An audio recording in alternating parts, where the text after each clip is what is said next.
on my show. He was one of the first people that reached out to me, and he has become a fast friend. And obviously, you'll see here by some of his art that he's an incredible artist. This is all done by hand. This is painted by hand. He's learned how to do this on his computer, and it's some of the best art in the world. And as he said, and I just want to underscore it, he is the private commissioned artist of General Michael Flynn. And yes. So what we'll do here is, and I'm not a professional auctioneer, I'm not going to get up here and go, hey, I'm not going to do that. Sold. Yes, thank you very much. Jeff just bought it. Well, the price tag is $10,000, Jeff. I should have started with that first. So we will have a little bit of fun, I hope, with this. Let me see if I can give you a little insight. This is the shot heard round the world. We have Trump, President Trump and General Flynn here, ladies and gentlemen. So we're going to do a little auction, have a little fun. We're going to give everybody a chance to walk away with some of these original prints. And we're going to start the bidding at $5,000. No, I'm kidding. It's a joke. That's a price tag only Darlene could afford. All right, ladies and gentlemen, who wants to take this thing home, put it up in your patriotic room, your man cave, your woman cave, your den? Let's start it off at $50, ladies and gentlemen. Just raise your hand, $50. Who wants to take the shot heard around the world? I got $50, ladies and gentlemen. I see you, sir. Thank you. All right, we're going to go $75. 75, I see 75. How about $100? So what? 100. 100. Yes, ma'am. I see you. Thank you. All right, $150. $150, ladies and gentlemen. Somebody want to take this thing home? Look at this thing. Look how beautiful that is. Look at that. It's going to sound and look really. It's not going to sound like anything. This thing doesn't talk, but it's going to look really nice. We got 150. We're up to 100. We want 150. Do we have 150? $150. $150. Come on, let's go. So we're going to go 100. Going once.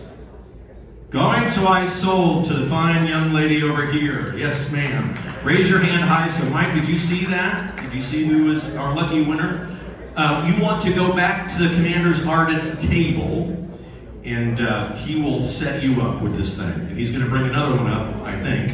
Mike, all right. We'll do a few of these. We'll do a few. Raise some money. By the way, I should have said that the money that we're raising here today is for Darlene. All right, it's for Darlene in the campaign. We will try to do as much as we can up here for her. All right, thank you, Michael.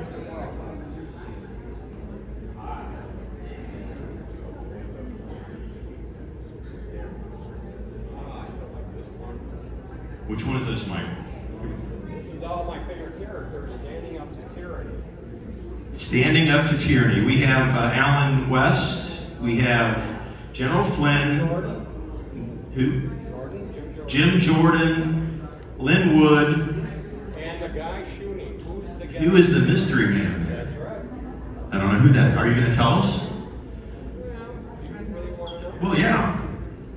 Donald Trump is the mystery man. All right, so this one, the Patriots United here fighting tyranny. We're going to start again at $50. Ladies and gentlemen, $50. I see. Thank you, sir. $100. We're going to go right to $100 for this particular print. Thank you, sir. I see it. $150, please. $150. $150 for this particular print. Yes, sir. I see you. Okay. $175, ladies and gentlemen. $175 for this print in your home, in your den, in your patriotic themed room. $175, thank you, sir. $200, ladies and gentlemen. $200 for this particular print with Alan West, Lynn Wood, General Flynn, and James Jordan, and President Trump. We're up to $200. $200, ladies and gentlemen. 200, we're at 175, we're going to 200. Yes, sir, I see you. $200, let's go 225, ladies and gentlemen, 225. 225 for this particular piece. $225, ladies and gentlemen. We are currently at 200. We're looking for 225. $225 hanging up in your house, in your den, in your patriotic themed room. 225. 225. All right, 200. 200 going once. 200 going twice. If you want it for 225, raise your hand. 200 3 times sold, sir. Thank you very much. Way to go. Nicely done. Nicely done. You just go back to the commander's artist table at your convenience, and we'll get you set up. All right, Michael, one more. What do we got?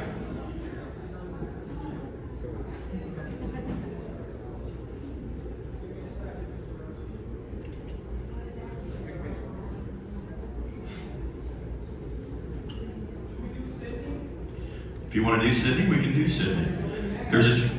She'll be mad. We don't want to make Sydney. We don't want to release the Kraken. This is a good one for those of you who admire and like the work that Sidney Powell has done. How many of you like and enjoy and admire Sidney Powell and all that she's done fighting the tyranny in our country? This is, Mike has just whispered to me, this is Sidney's personal favorite one. Now, it's the Kraken Queen. It is a little bit of everything. That you just have to check this one out. It'll be on display even after the auction.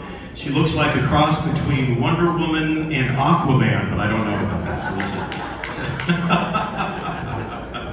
All right, $50 for Sidney Powell. She's going to hate me if she don't ever tell her we started this low.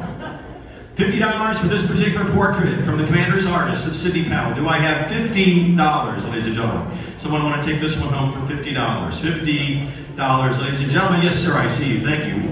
$75, folks. 75. Do I have 75? $75 for Sidney Powell. $75 for Sidney Powell. Do I see a hand rising from the depths of the ocean, summoning forth the Kraken? Do I see it? $75. $75, ladies and gentlemen. $75. Oh, do I see? Oh, I thought I saw it. Never mind. All right, $75. We got $50, right? 50 going to 75. Going to $75 for Sidney. This is a bargain if this goes. All right, $50 going once. 50 twice. Sold, sir. Thank you very much. You're as surprised as I am. I know. Wow. Okay. That was the best $50 you ever spent, and there it is.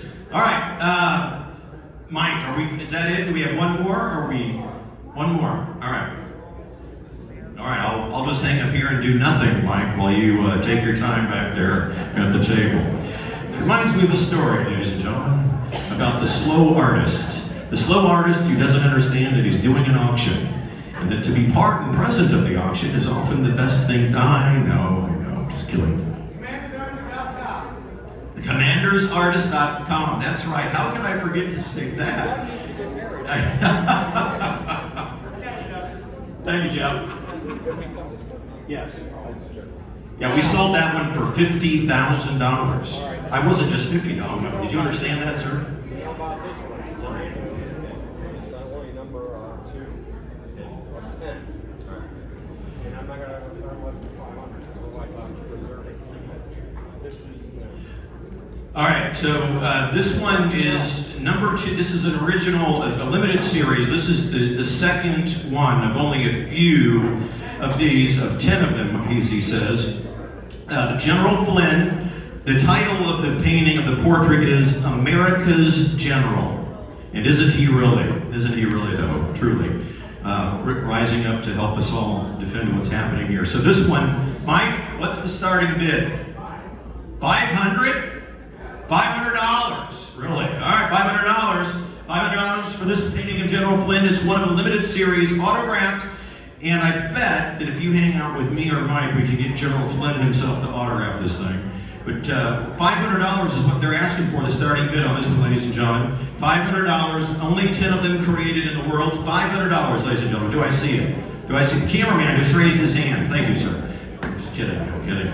$500, ladies and gentlemen. $500 for General Flynn, the Americans. Yeah, let's go back. We're going to do this, Mike. It's not going to sell for $500. All right. All right. No one? Zero? Yeah? Mike? All right, you can come up and take it if you don't want it to go. All right. That's all right. Now, do you want to say some? You want to say some words? You want to say some parting words and tell me your story? You're good. Well, I think I can. Let me, ladies and gentlemen, let him take a couple of minutes just to kind of tell you, just a couple of minutes. All right.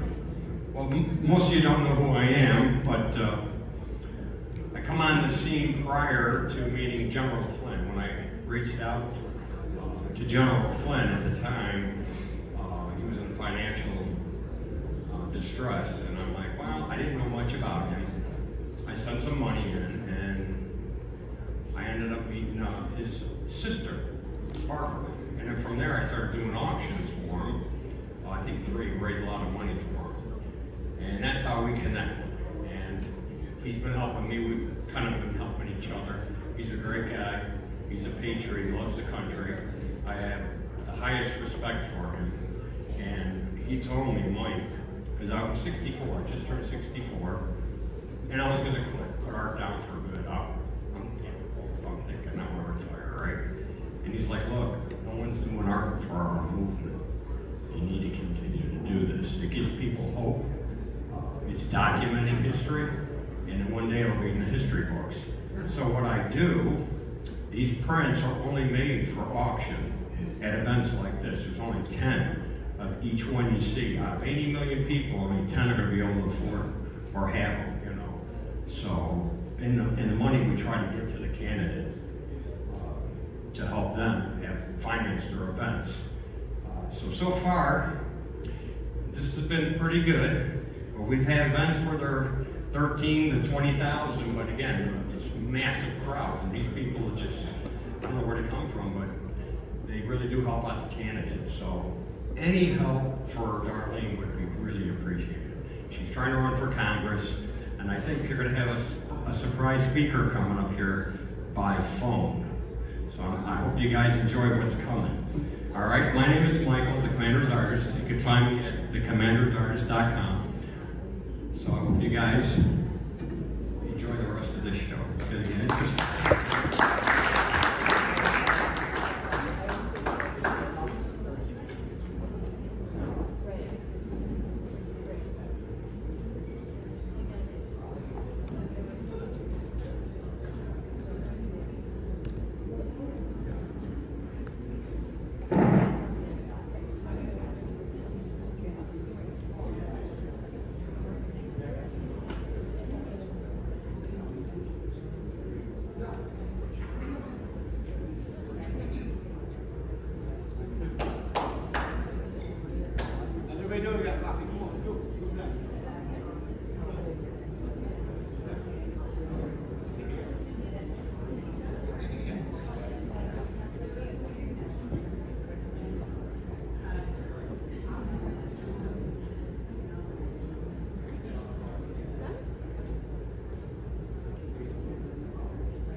To introduce our next speaker, Jeff Patterson from the MG Show, who has his own podcast, significant Telegram account with many followers.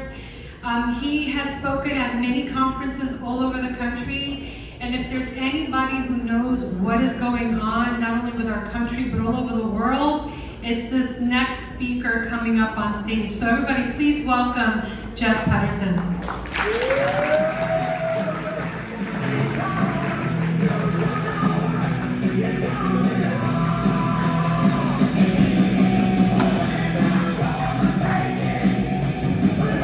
Who is that guy? Who is that Jeff Pedersen guy? Hello, I'm Jeff Pedersen. I had 250,000 followers on Twitter. I actually was on a Hillary Clinton article out of Politico that she tweeted out and said, hey, these 200 people on Twitter need to be taken down. I'm on the Hillary Clinton list. You guys can't believe it, can you? That guy, what does he know? Well, I'm a citizen journalist, and I covered something that's a little bit controversial out there, and a lot of people don't understand what it is. But I do. And it's an amazing opportunity to understand the deep state and how it affects you and I today. And how they've been taking away your rights, how they have convinced you that you're the minority. I'm going to show you that you are actually the majority. Okay? They're just better funded. They own the media. They own everything. I mean, what does the word media mean? Babylonian times, the Magi tribe, Syria, where that is around there, they had the Wizards of Medes, they called them. And they would turn to the Wizards of Medes to cast a spell on the population if blood and war didn't work. So do you think we're watching programs? What channel are you watching? You channeling? Right? So we got that. So I'm very highly censored, and my Twitter name was inthematrix with3x's.com. You can go to www.mg.show and check us out. We've got a radio show with over 130,000 live listeners every day and growing. You can go to Rumble. We just started Rumble, rumble.com/mgshow. So being on Hillary Clinton's list was kind of crazy. I mean, being on a Clinton list is wild, right? So they had this active, you know, like this with my moniker, right? My, you know, whatever you call it. What do you call it? Logo, right. And they were trying to put X's off all of them, and they didn't get me until the last minute. I had 250,000 followers. Amazing. And then Media Matters, Alex Kaplan. You know, we were talking about George Soros earlier. What if I told you it's bigger than George Soros? You guys are aiming too low. What if I told you that? Would you believe that? Let me hear you. Yeah? So, they got my PayPal, 3 of them. They got our Cash App as recently as June. I'm on Media Matters as recently as Wendy Rogers texted me, and I had her on my show. You guys know who Wendy Rogers is? Let's hear it for Wendy Rogers. We're going to get the Rogers, Wendy. And that news just came out. You guys heard of Mike Lindell? He's been on my show, right? Use code MGShow for my pillow. Thank you very much. Shameless plug. But if it wasn't for Mike Lindell, because they got my Cash App, they got everything. They got my PayPal, my Patreon, everything. I mean, I can't even do a GoFundMe. So we had to, you know, think out of the box. They got my YouTube just before Hunter Biden's laptop dropped, so I couldn't tell you about Hunter Biden's laptop and all the pedophilia. Yes, I said it. Where's Hunter? Okay, and we've got some great people that actually have the laptop. If you tune in my show, we'll tell you about that too. And we're on every day, noon Eastern to 2. If you have a spy device, just say, hey, Alexa, tune in to Red State Talk Radio. Or Siri, or Google. We'll be there for you.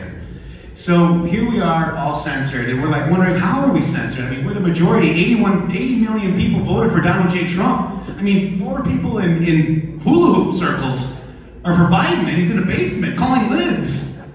How did that happen? Well, we found the head of the snake. The head of the snake is a for-profit company called Arabella Advisors. Arabella Advisors. It has 4 funds underneath it. Jen Psaki worked with the 1630 Fund. You ever heard of Demand Justice that Hillary Clinton is tweeting out? You've heard that. Demand Justice. They want to pack the courts. That's 1630 Fund that Jen Psaki worked at. Under Arabella, for-profit. Hopewell, New Venture, 1630, and Windward Fund. 2 of which are 501c3, the other 2s are 501c4. So if I'm Vice, W-Y-S-S, a billionaire out of Switzerland, and I want to fund these people, I just donate to the 501c4, therefore I don't have to report who gave me the money. And then they use that money against you, and then they have 390 pop-up funds that are fake. Fake news, fake funds, fake majority. You're the majority. And what we have to understand is how the beast works. And the beast works exactly like that. So, you GOP PACs, we're going to do research on every single one of you. You better not have any funds coming from any one of those funds. 1630, Hopewell, Windward, New Venture. Planned Parenthood is all in there. So, Arabella Advisories, the Clinton Foundation is at the center of it all. Eric Kessler. Kessler? How do you say that in German? Welcome to the right side with Doug Billings. There's Doug Billings. Doug Billings, everyone. By the way, Doug, it is great to meet you. We're going to have you on the show, and hopefully we'll mutually have each other on. So this information is important. You see what happens. I mean, that was probably an honest mistake, but was it? Thank you very much. So these funds are there to 390 pop-up funds. I'm speculating that demand justice for J6 is one of their funds, since it's all just police, FBI, and press there. Did you guys, anybody get an email about justice for J6? Because Arabella Advisors and those funds don't have your email, that's why you've never heard of it. They're trying to set us up, folks. Who thinks that Antifa did the January 6th insurrection in the FBI? Who thinks? You know it, I know it. And BLM, which is funded by Arabella Advisors. And the FBI. They're not your friends, sadly. I wish they were, you know. We just played the Olympic girl. I can't remember her name, but she doesn't like the FBI either because they didn't protect her from being sexually assaulted. So, are we watching Guardians of the Pedophiles? Is this the movie we're watching? Right, this is pretty heavy stuff, man. But they forgot who wins at the end of the book. Amen. Who wins at the end of the book? God. God wins, that's right. So we've got a lot of corruption. I've had Dr. Brian Artis. Did you guys see that viral video where somebody says, I have Dr. Brian Artis here? What happened, Brian? 45,000 people have died from the COVID shot within 3 days. Did you guys see that video with the guy with the green glasses? I'm him. I'm that guy. So Dr. Brian Artis has been on our show, wow, 5 times. He's a patriot. So what I said is like, how are people dying in the hospital? Well, they're using this thing called remdesivir. Remdesivir then, combined with saline, actually kills your kidney. You fill up with water, then it looks like you get pneumonia, and then they say you died of COVID. Lower level doctors may not know that. The white coats are killing us, guys, and we gotta understand it. There is ivermectin and it works. There is hydroxychloroquine and it works. 99.9% chance of survival for your children, and we're putting muzzles on them and sticking crap in their arm, or they want us to stick crap in our kids' arm, right? So when you look at, well, how are we following all this, right? So if these Arabella Advisors and these 4 funds and the 390 plus pop-up funds underneath, funding the media, you remember what media is, right? Casting a spell on the population. I'm going to give you guys a new word, menticide. M-E-N-T-I-C-I-D-E. It's the killing of the brain. It's brainwashing. So what we're doing with our friends, right? You're talking to your friends, and they're believing these follow the science, which is totally illogical to a logical person. So with menticide, they believe these delusional facts that they call science. And when you look at these delusional facts that they call science, and you're a logical person, you're looking at, but my kid has a 99% chance of surviving. I have a 98% plus chance of surviving. What are we doing? Was it about the virus or was it about the election? Election. Yeah, it was about the election. We've had a lot of great speakers here today. We've got a lot of great patriots back here. Please support them. All of them. Rules for Deplorables. I want her on my show. Moms for Liberty. You're coming on. You guys back there, I mean, you guys are amazing. So what we're doing here is trying to just spread the truth about what's going on. And if you don't know thy enemy, how can you defeat them? So it's interesting that Jen Psaki is has worked for 1630 Fund Demand Justice, and Hillary's tweeting that just as soon as last week. These are fake funds with billionaires. You think so Soros is one of them, but it's so many more. Arabella Advisors alone got $110 million in fees from those 4 funds. $110 million.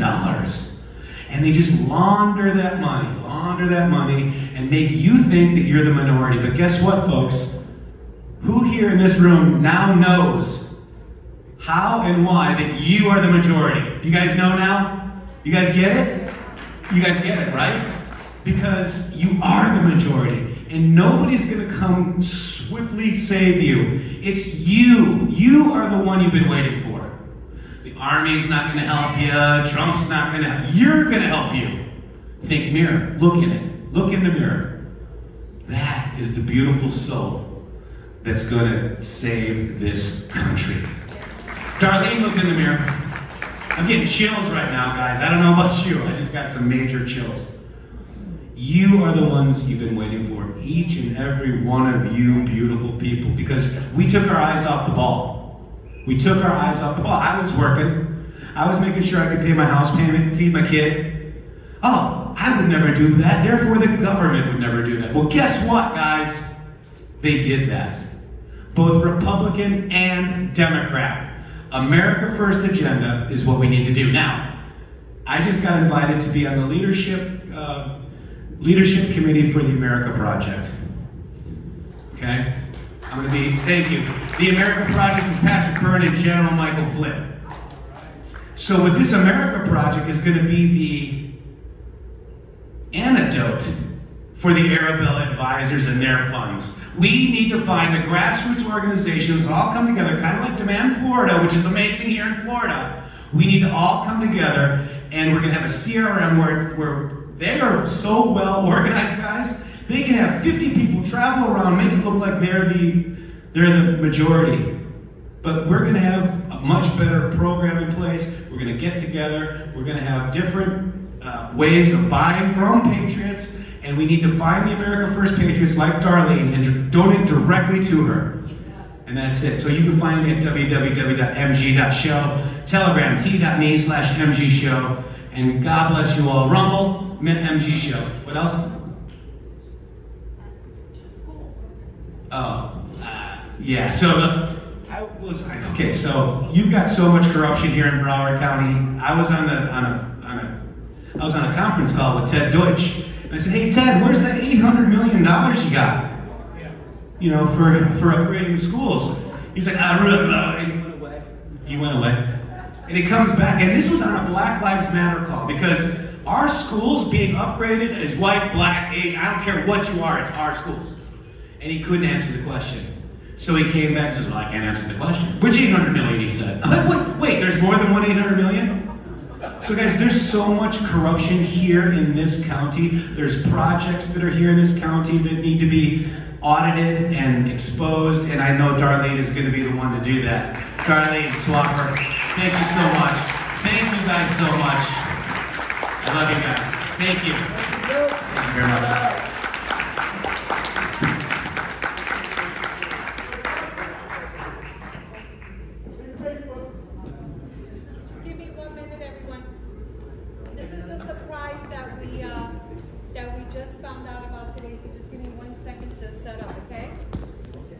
Meanwhile, I'll do my song and dance. Now, you guys want me to do more Bill Clinton? I can for you if you want. I have to do an interview. Okay, you got it. Oh, guys, if you guys want... Folks, can I have your attention, please? Some news just broke 5 minutes ago. Mike Pence is running in 2024 for president.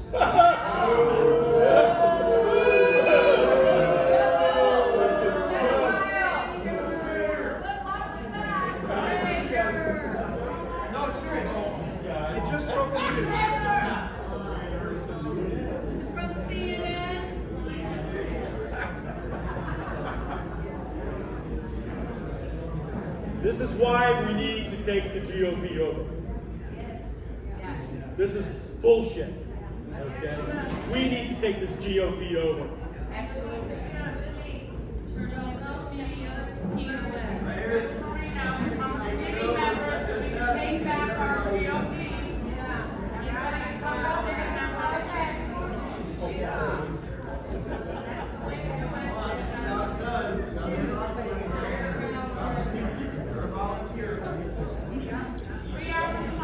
Talk to that guy back there right here.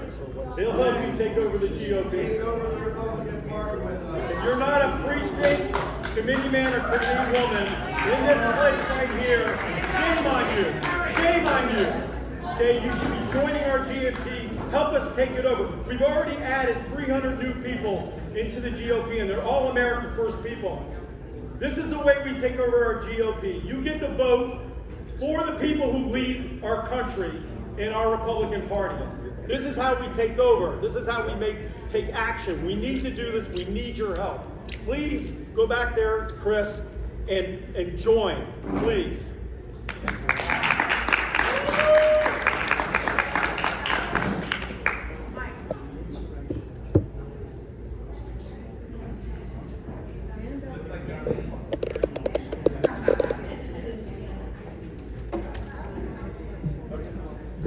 Anna would like me to explain what a committee men and committee women are. They are the executive committee of, in our case, Broward County. Every single county in the country has a GOP executive committee. We are the people that run this committee. We vote for whoever is our chairman. Our chairman votes for whoever is our representative in the state of Florida. That state of Florida person votes for whoever is the leader of the RNC. Right now it's McDaniel or McDonald, whatever her name is, okay? She is the one that supports people like Mike Pence, McConnell, McCarthy. These are the people that we need to get out of our leadership. So it starts from the ground up. This is grassroots, ground up. We are taking over the GOP. Now we need every single county in Florida to do the same thing. Okay? This is what was happening in Georgia. Georgia had their meeting. The governor of Georgia came to their meeting. The America First people are taking over. They booed the governor of the state of Georgia off the stage. Okay? This is how we do it. Okay? But we can't all just say, oh yeah, well, okay, I'll come to an event and and go home and won't do anything.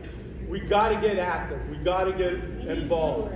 Right now, our chairman, okay, has made bold moves.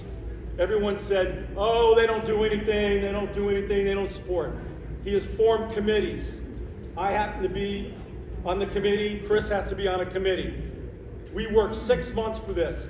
We are now getting our members involved. We want everyone involved. We want you in the process.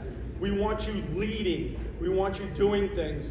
So we can get candidates in Broward County that can run and we can win. This is how we start taking over our county.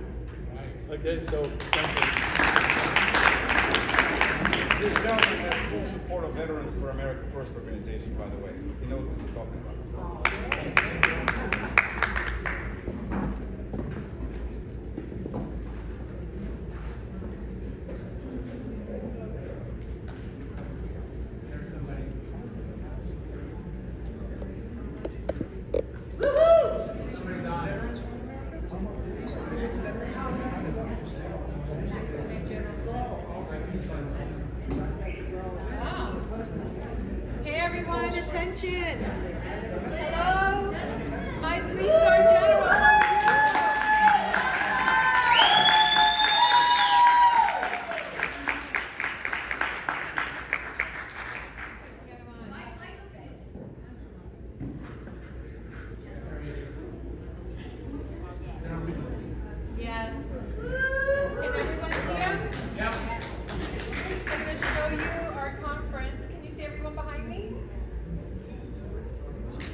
Can I borrow your, It's not working.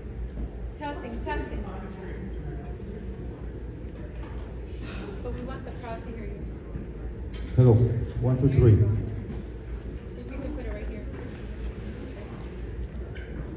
Okay, Go right ahead and speak and see if we can hear you.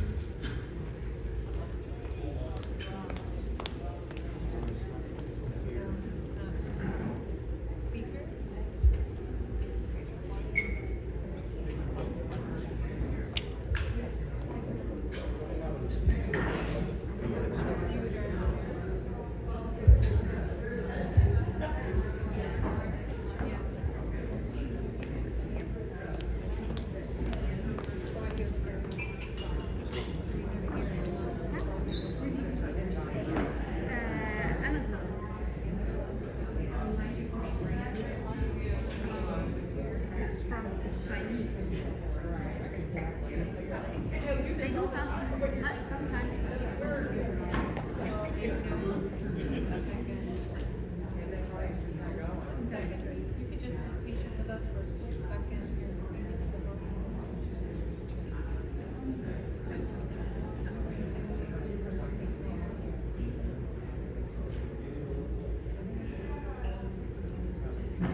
3, 4. That's all they taught me. As high as I can count. That's all they taught me in the Army. Okay. Hello, hello, hello. All right, go for it. 1, 2, 3, 4. Can everybody hear me?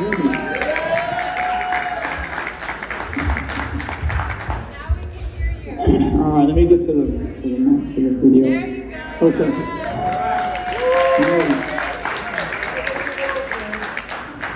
How about that? Technology, making life easier, right? Technology.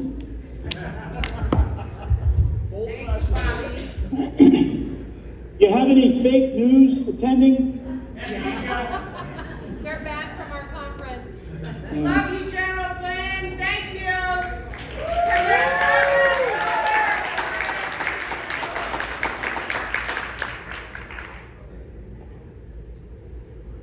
So, Darlene. Hi there. All right. So what do we want to do here, folks? I can spend a few minutes to just kind of give you a sense of where I think things are at, and I will just. How about if you can just give me kind of a because I can't see the whole room. I can. Yeah, that's good. That's better. Oh, that's much better. Yeah. So you got a good turnout there, which is really good. So what are we looking at there? What is the makeup of the room? Are these people? Are all you people activists ready to get involved in this country, or what?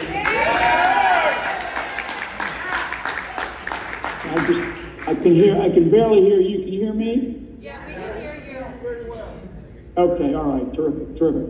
So, here's. I won't belabor sort of everything because I know you guys are all there, and I appreciate allowing me to even come in virtually to participate. I've been on the road quite a bit, and my main message is really what it is that you're doing there today, which is getting involved in our communities at the local level. I use the phrase local action has a national impact, and I am going after. I'm going after really, we have to beat the left, we have to beat the communists down, because we're not talking about a Democratic and a Republican Party. The Republican Party is actually shot, even though you have to still register as a Republican for voting purposes. That's the sort of system that we have, and that's fine. We have a two-party system. We really have a Republican establishment that's totally broken. And so I tell people that if you're going to, if people are going to give money, because a lot of people always come up to me and talk to me about what can I do? And I tell some people get involved, and if they can't get involved, then maybe just help out financially, because to run in politics these days, particularly in your county, in your district, it's expensive, and I know that. So, $5 here, $10 here, and, and others who have more means to provide. So I want to get that off the table, because I am not for the Republican establishment one bit. Okay, that includes the GOP of Florida, and that includes the GOP of this country.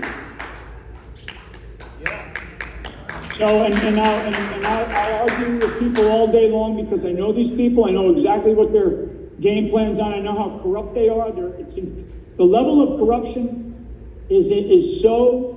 It's always been there, folks. I mean, who are we kidding? But now what we're talking about is corruption that is so blatant and so thick in terms of across the board of our political class that they have now decided that they're going to take the country in a totally different direction instead of continuing on with this beautiful experiment in democracy, called a constitutional republic in the United States of America. So what we have to do is we have to find people. And in fact, I just did 2 other endorsement letters here this morning, and I'll be going up to Pennsylvania here shortly, up to New Hampshire, and up to Wisconsin, out to Washington State, and up to Ohio, for some others that I met in the military. Mostly I met in the military. One of them I met in life in general. And so I really do want people who understand the grassroots of this country, who understand, and as you do, Darlene. So I mean, when you look at your background and everything, as people study you, if people want to help and they want to help financially, go find a person who says, I'm going to raise my hand, I'm willing to run for office, whether it's at the, I don't care if it's a dog catcher or the sheriff or the county commissioner or a person running for Congress. We've got to stand up, we've got to find new, fresh blood, we've got to find leaders, though. Principally leaders. I can tell a person if they're capable in 5 seconds, if they're capable of leading, and many of our politicians are not.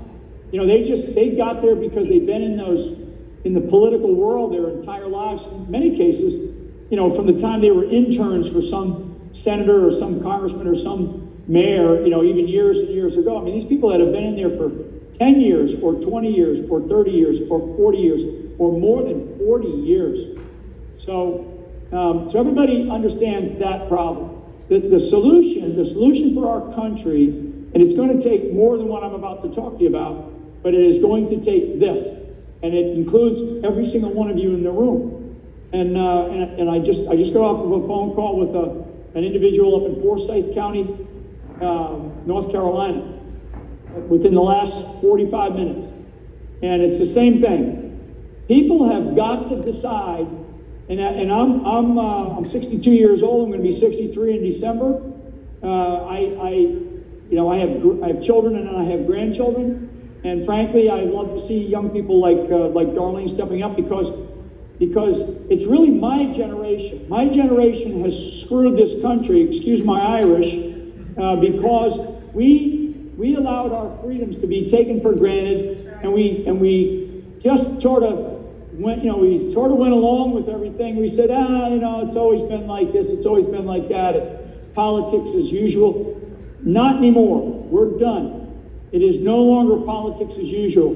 We have had a takeover of this country by a very small minority of people, and those people come out of Silicon Valley, out of the tech world. They come out of Hollywood. They come out of the media world of New York City. They come out of Washington, D.C., and in the political class of the left.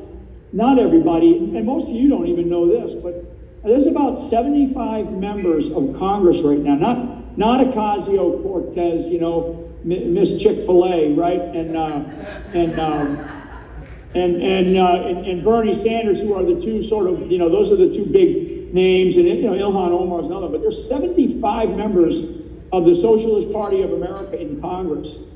A lot of people don't know that. These are people that are socialists. They have socialist ideas, socialist principles, which means that there's a fairly significant population in the country that voted them in different parts of our country, right? In the blue states, so to speak. And you look at where they're from. They're not generally they're from urban areas. They're from larger, more populated areas and concentrations where there are large illegal immigrant populations. That's for sure. And I can tell you on this last 2020 election, there was a large number of mail-in ballots, in some of these places where these people won from. So we're not in the day of Republicans versus Democrats and everybody's an American and all politics is local. No. Right now, we are in a place where this country is turning towards socialism. It is turning towards Marxism. It is turning towards pure communism. And if you don't believe it, then you're in the wrong business, or you're in the wrong room, and you're in the wrong. You haven't been paying that close attention to this country like I have been paying for certainly the last half of my life. And my situation, sort of my story over the last 5 or 6 years of persecution is really a microcosm of what is now happening to the country, and now the people of our country are being persecuted because we basically we fell for something that we just thought, no way is this going to happen, and it did, and that's the takeover of the United States, of the White House, and the United States government by a group of thugs who they see communism as the alternative to the way. In fact, there are members of the Senate, members of the House, who have publicly said that we need to get rid of capitalism. We need to get rid of the Constitution. There's a couple of members of Congress that have publicly stated that we need to get rid of the Constitution. It's no longer a viable ideology. It's no longer a viable, political system. So anyway, we were founded, and we have to re-find ourselves, folks. And so all of you in that room, I just can't say this passionately enough.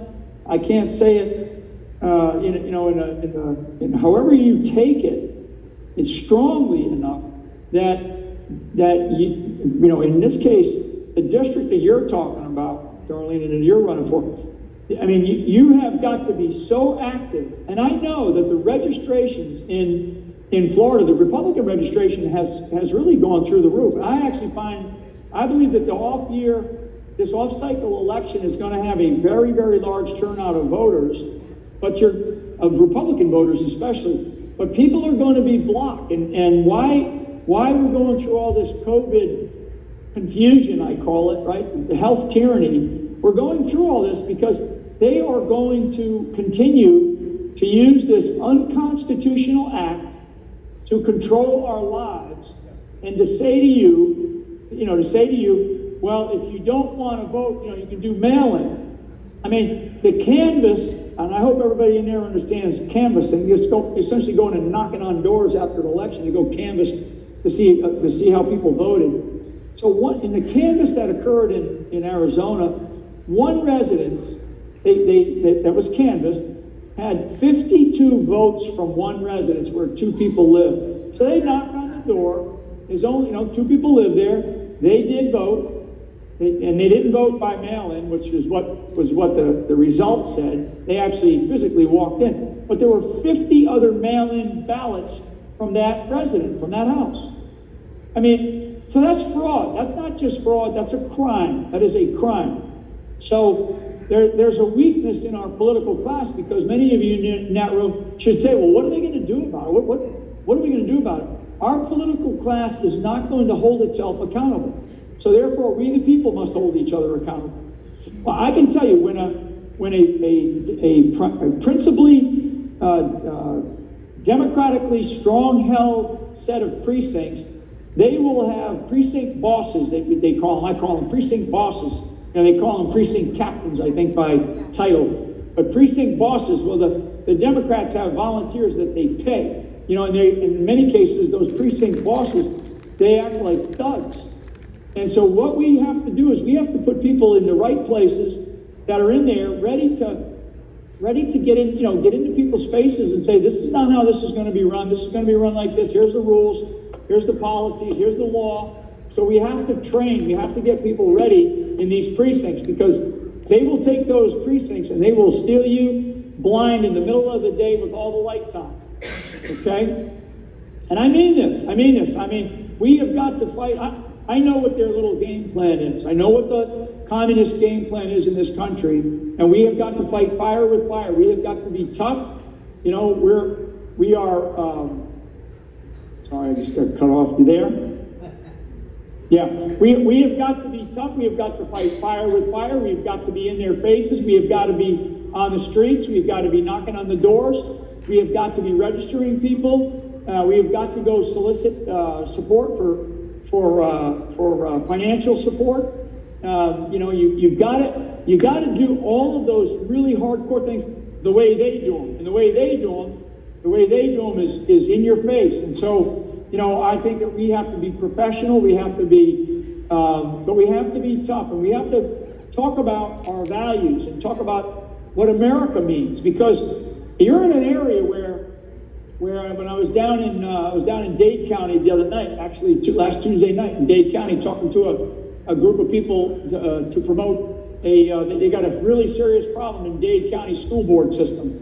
They got filth, they got pornography being taught to children.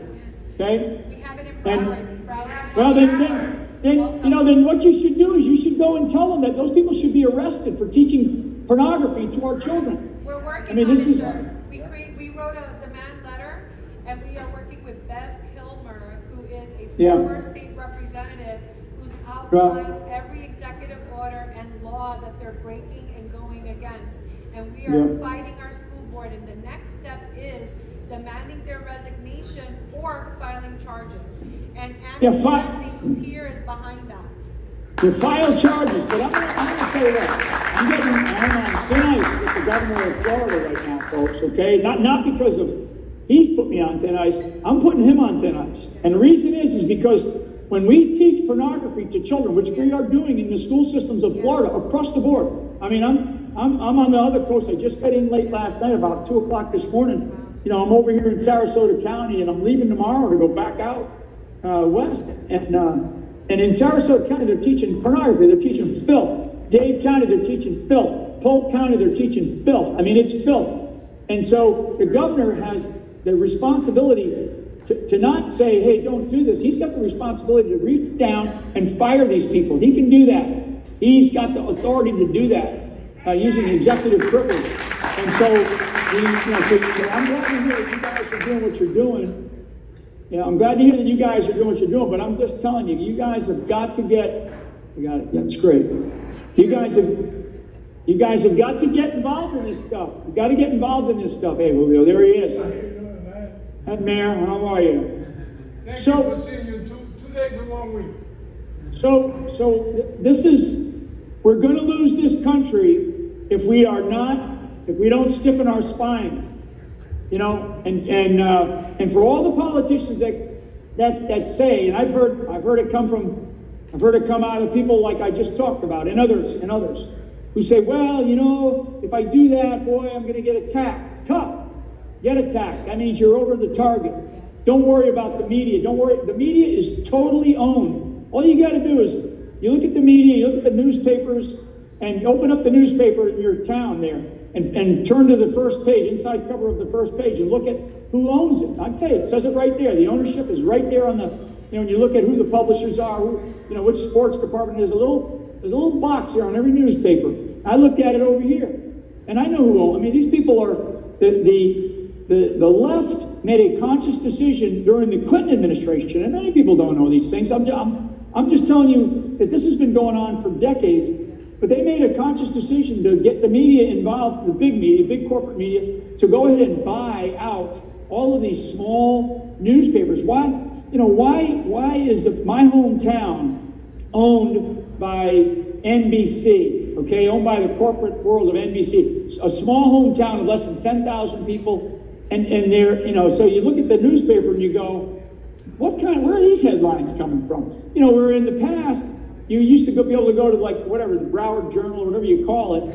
You go to them, and that person would be, they would endorse this candidate or that candidate. It would be a big deal. Maybe they were owned by the Republicans, maybe they were owned by somebody else. Now the corporate world bought all these media markets, and they own them. They own them outright. So don't believe this propaganda, and I mean it is hardcore propaganda that America is being bombarded by. So my message to you and my message to America is you got to get off the couch, so to speak. You got to get off the bar stool. You've got to decide. And people always tell me too, and I'll use this because I get this all the time. People always come up to me and they say, thank you for your service. I never served in the military. And I tell them right away, I always say thank you, first of all, thank you. But I always say to them, that's okay that you didn't serve in our armed forces, you didn't serve in our military. What I ask them is, then how are you serving? How are you serving your community? How are you serving your family? How are you serving, in the school department? How are you serving in your state? Whatever it is, people must now decide. My age, particularly, as Julio understands, I said this to him almost to his face the other night, I think, because he was sitting real close to me. And I said, we have got to decide how we're going to serve. And that means people have got to step up and be willing to take like my mom says, sticks and stones will break my bones, but names will never hurt me. too bad if the media comes after you and attacks you for something. I mean, oh my God, look at what they've done to me. You know, you think that I should go crawl under a rock. I am not crawling under a rock. I am going to continue to fight. They should have buried me. They should have buried me, and they know now that they should have, because, you know, it's like, you know, whatever. You know, they crucified me. They crucified me, but you know what? They didn't kill me. And so here I am, right? And I am not going to give up. Well, General, I have actually often quoted something that you said at a presentation that you did in Broward a few months back, and that was, don't freeload off the backs of those that are willing to fight for your freedom. And you stand back and do nothing.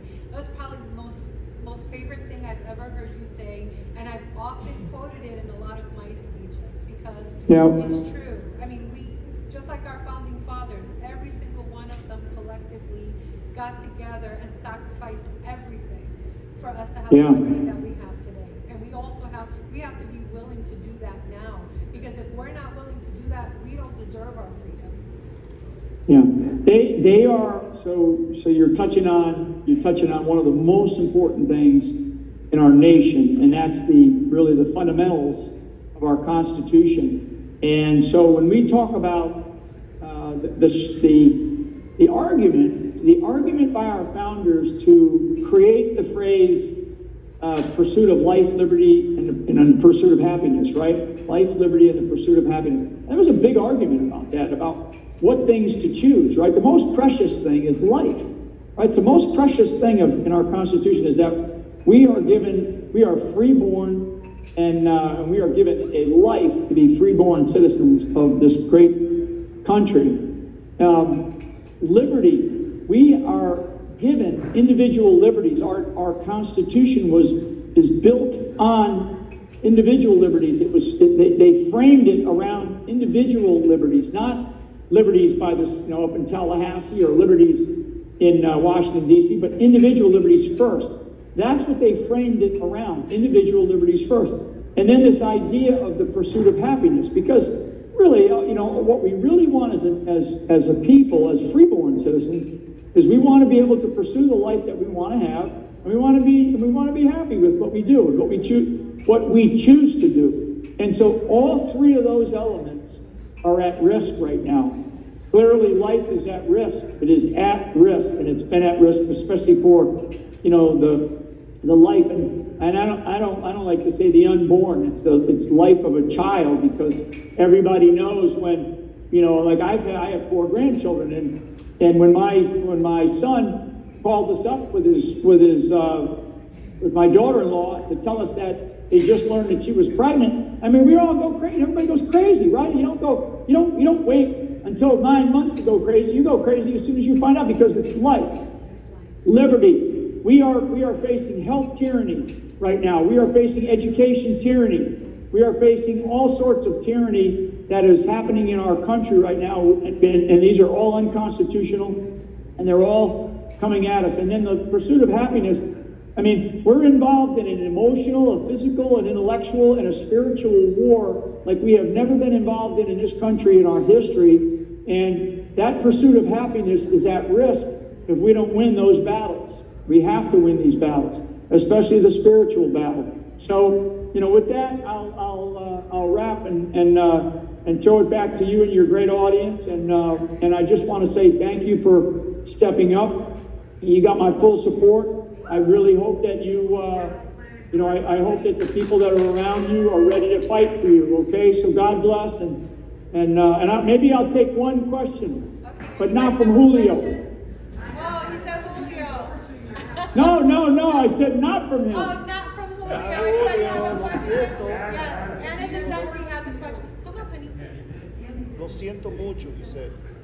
We love you, General Flynn. Thank you.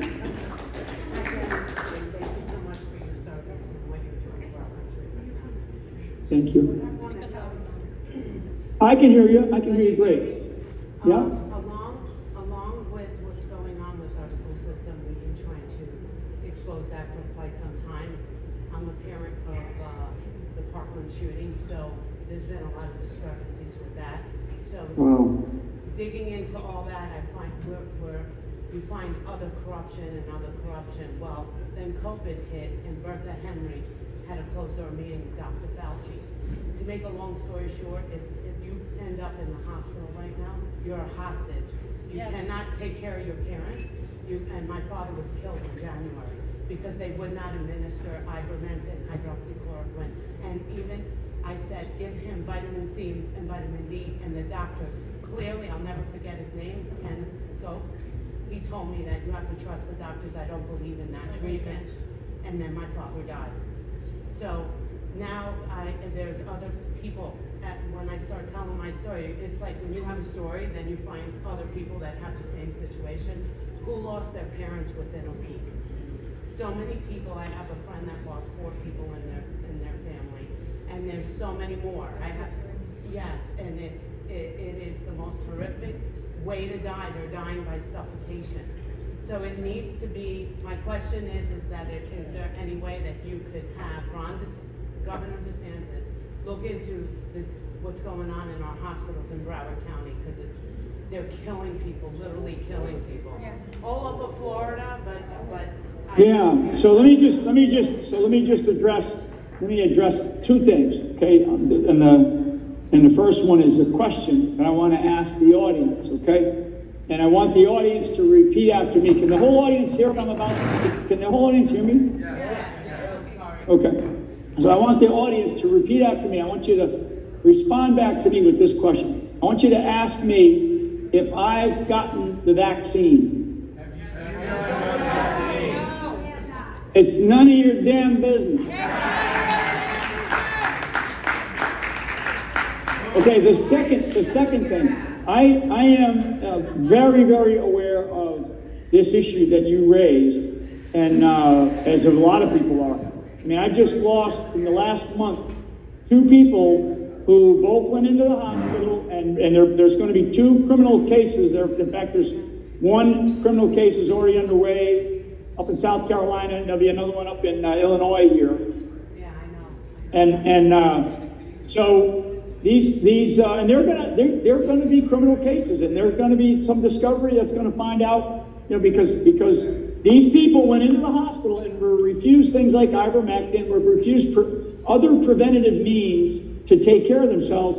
And what I'm telling people is that if you can find a doctor who is willing to prescribe, some of these other preventative means. I mean, I was 3.5 decades in the military. I've taken a lot of hydrochloroquine because I've served in some of the worst environmental places in the world, right? I mean, you can't drink water, or if you do, you have to do it because you're dying of thirst, and so you take hydrochloroquine to relieve you. So I've taken that a long time. I've also taken ivermectin because it's a very useful, very well known, tested, all that kind of stuff. So number one is, before any of you were to put a relative into the hospital, which you think is supposed to be a place to help, I would really hesitate to do that. I'm speaking for myself, I wouldn't recommend it. But what we will do, and what we are going to do, is we're continuing to beat this drum about this issue to those leaders that are listening. If Ron DeSantis is not aware of this issue, then he's not listening, and I know that he is. He's aware. There can be this is not about politics. This is a health issue. This is so intimate. It's such an intimate issue, and I will tell you, it's affecting young women. And now I learned in the last week, because of talking to some very world-renowned doctors, and I'm engaged with a lot of different people that are very, very talented people. And now I'm understanding that there's been some uptick in young men because of this myocarditis thing with the vaccine, right? And then the other thing is young women, going through various menstrual cycles and stuff like that. I mean, this is outrageous.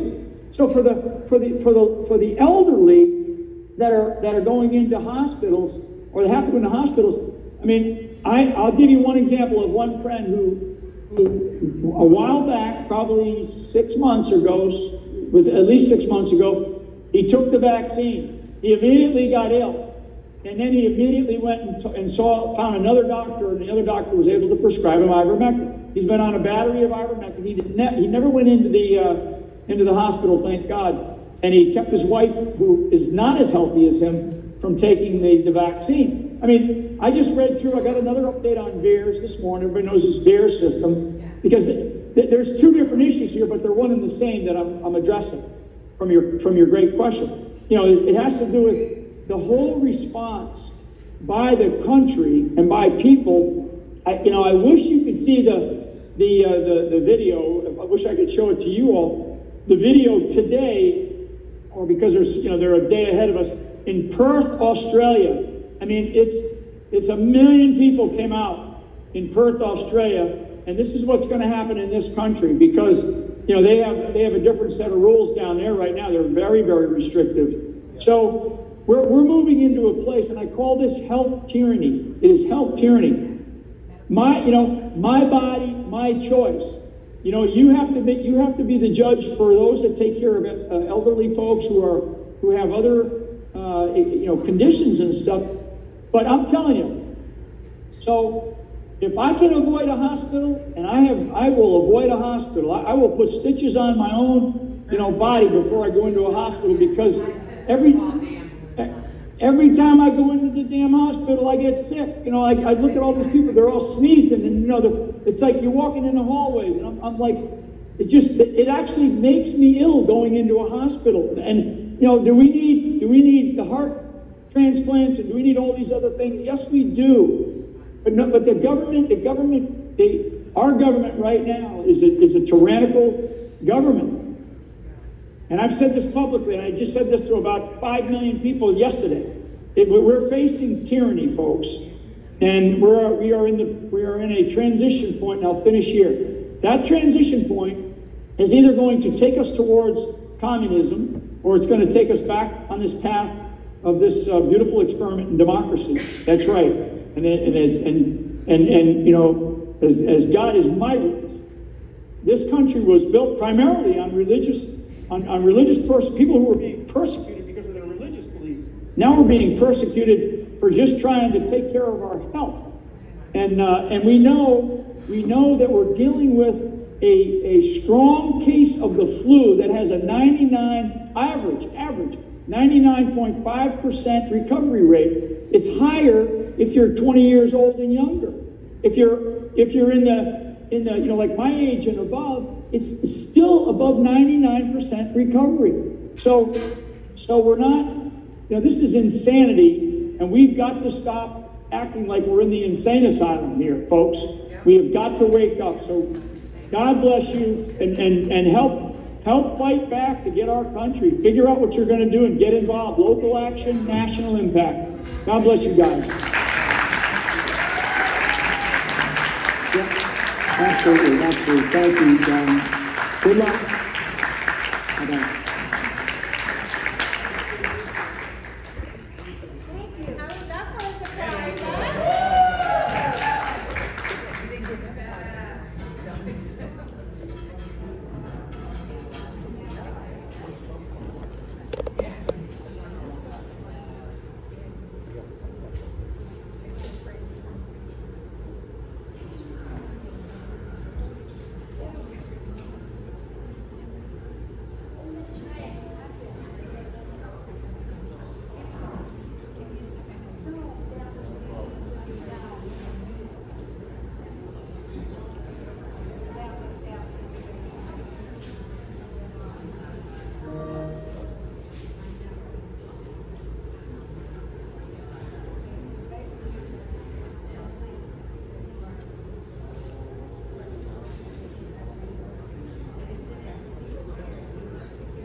That was a really nice surprise. I'm so excited that General Flynn had the time to spend time with us. Unfortunately, that took a little time away from Doug. I'm going to try to capture some more time for him from another area of the program. But it's my honor and pleasure to introduce Doug Billings. He is the host of the popular conservative program, The Right Side with Doug Billings, bringing hope and inspiration to Americans and people around the world. The Right Side with Doug Billings has nearly 3 million viewers per month and is rated number 10 in the United States and in dozens of countries.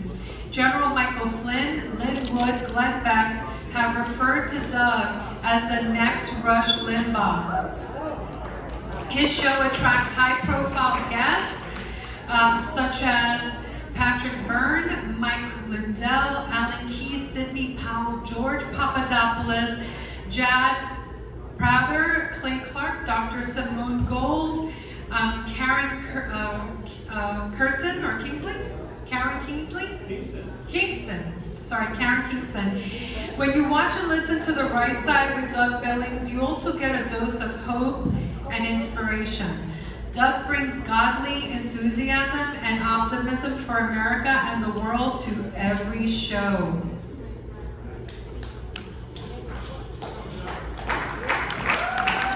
Everybody, welcome to The Right Side with Doug Billings. We appreciate you. I appreciate you from all. Ask this question with the pain, the hurt that all of Americans feel with regards to the theft of an American presidential election.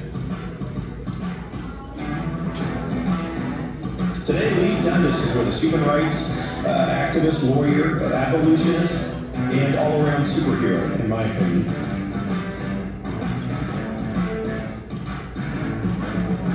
The left, the communist socialist side, as I refer to them. The frustration that America has can only be resolved by involvement. The Main Street Democrats, right, John and Jane Doe, but they're looking at this situation and going, wow, this is not at all what I signed up for.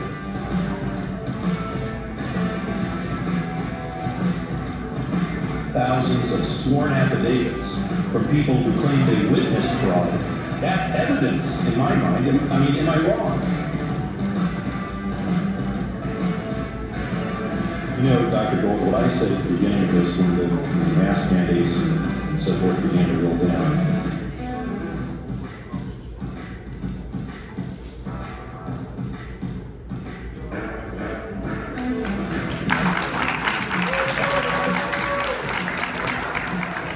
Thank you very much, everybody. Darlene, I'll be quick. We are in a nightmare, ladies and gentlemen, aren't we? We are in a nightmare that has been cast upon us by Administrator Biden. He's not the president. Administrator Biden, Vice Pretender Harris, the whole group of them, have cast upon us this nightmare. The good news is that I'm going to bring you some hope today, but I'm going to also tell us that we need to be, as conservatives, we need to be honest with ourselves about a few things. How many of you in this audience have ever overcome tragedy, adversity, challenges in life, right? Congratulations. We know that that's life. I had the Frank Sinatra song, I would play it. That's life. It's what we do. We understand as conservatives. This is what we need to take. You know, Rush Limbaugh used to say, never apologize for your convictions. As conservatives. Because on the conservative side, we are the side of God, we're the side of life, we're the side of the founding fathers, and we have at our disposal the ability to find and discover incredible amounts of wonder and joy and meaning, because God Himself intends this life to hold those things for us. So when we go through adversities and challenges, we come out on the other side better versions of ourselves, right? There's four stories quickly. One young man, he was 23 years old, he was driving his girlfriend, his soon-to-be fiance, home from dinner one night, and they're hit by a drunk driver. The girl, the fiance, the young girl, 23 years old, in the prime of her life, suffers a severe brain injury and is unconscious for the next 26 years until she passes away. Now, she had moments of waking up, and she had facial recognition when family and friends of her fiance, her boyfriend, would visit her and tell her awful jokes and sing terrible songs, and she would respond sometimes with a little hint of a smile. But other than that, her life was snuffed out by a drunk driver. That young fiance, the man in the story, had to face that, and for 2 years he lingered and stayed by her side, went to visit 3 or 4 times a week, until one day the family said, you know, my friend, you don't have to, you get on with your life. Let's not have 2 lives ruined by this drunk driver. And as it turns out, the prosecutor in this town that prosecuted the drunk driver invited this young man to go speak before the probation and parole board as the drunk driver was going to potentially be released. And this young man wrote a letter, went in front of the drunk driver, sat right across the table from him. And he wrote a letter that included one paragraph about forgiveness. I choose to forgive you. I will not let what you did to me ruin my life or eat me up with hate or vengeance. And I forgive you. The other story is about a young man who, at about 45 years of age or so, was diagnosed with a very rare form of cancer. Myxoid leiomyosarcoma, they called it. This is very rare. Nobody had ever had it in their bladder. This guy did. Right, he was a case study.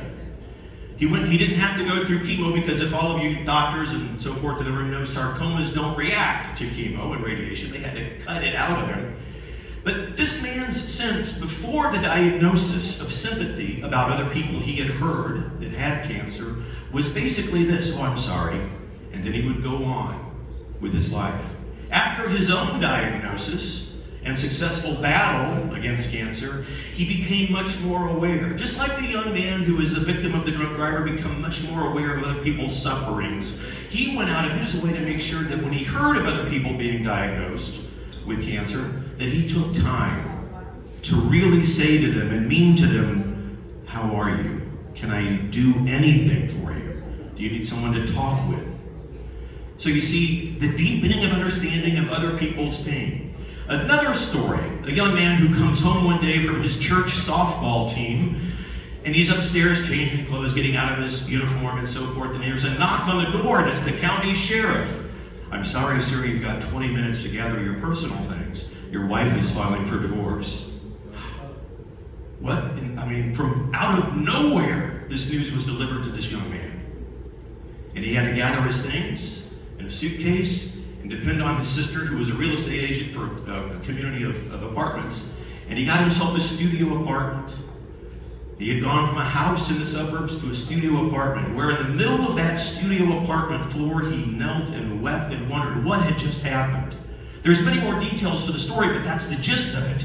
That in his loneliness, he knelt down and wept in that studio, asking God in anger, why in the hell did this happen to me? What is going on, God? And in the subtle quiet of that studio, God spoke to him and answered his question. Let it percolate through you, my brother. Feel it and understand that you're not alone. It was as if there was a person in the room. And this young man woke up the next day determined to be more sensitive, to make sure that he understand the feeling of pain so that he could walk himself through it. That was the message that God gave him. I will walk you through this. Believe it. And he did. The last story is a young man who was anxiously awaiting the birth of his son. He went to the hospital, took his wife to the hospital. The son was born, but instead of being allowed to, usually the dad is allowed to cut the umbilical cord and they give the baby right away to mom. Well, they kind of tended to the baby for a while. From all appearances, the baby looked fine, but they whisked the baby off and took him off, and there was something not quite right. We didn't know, the boy, the young man thought, what in the world's going on? Well, the doctor, to make a long story short, came back and says, it appears as if your son has signs and symptoms of Down syndrome. And a million things went through this man's mind. Boom! What am I going to do? Can I handle this? Can I handle this? Is he going to die? Is he going to live? Is he going to have friends? Can I handle this? Is he going to have meaningful relationships in his life? Is he going to go to school? Is he going to play sports? Can I handle this? You see the recurring selfish thought, can I handle this? Well, as it turns out, this turns out to be one of the most beautiful stories in this new father's life. He had the advantage of having other people, parents that had children with Down syndrome, bring these little toddlers in. He had a lot of learning to do, this young father.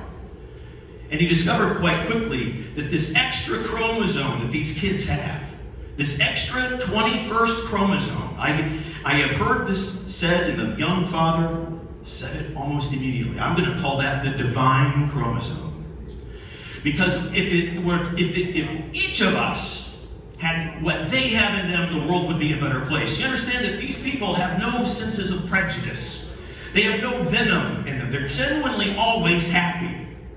Blessings, as if God said, here, you typical people, here is how you should behave. This is it. Take a lesson. So there's common themes in these stories. Do you know what they are? Do you know what the most common element in all of these stories that I've just told you about overcoming adversity, about seeing blessing on the other side? The main character in those stories is me. I was the young man with my soon-to-be fiance hit by a drunk driver. I was the young man who was thrust upon a divorce that he didn't want. I was the young man who had cancer. And I'm the proud father of a handsome, thriving 19-year-old boy who has Down syndrome.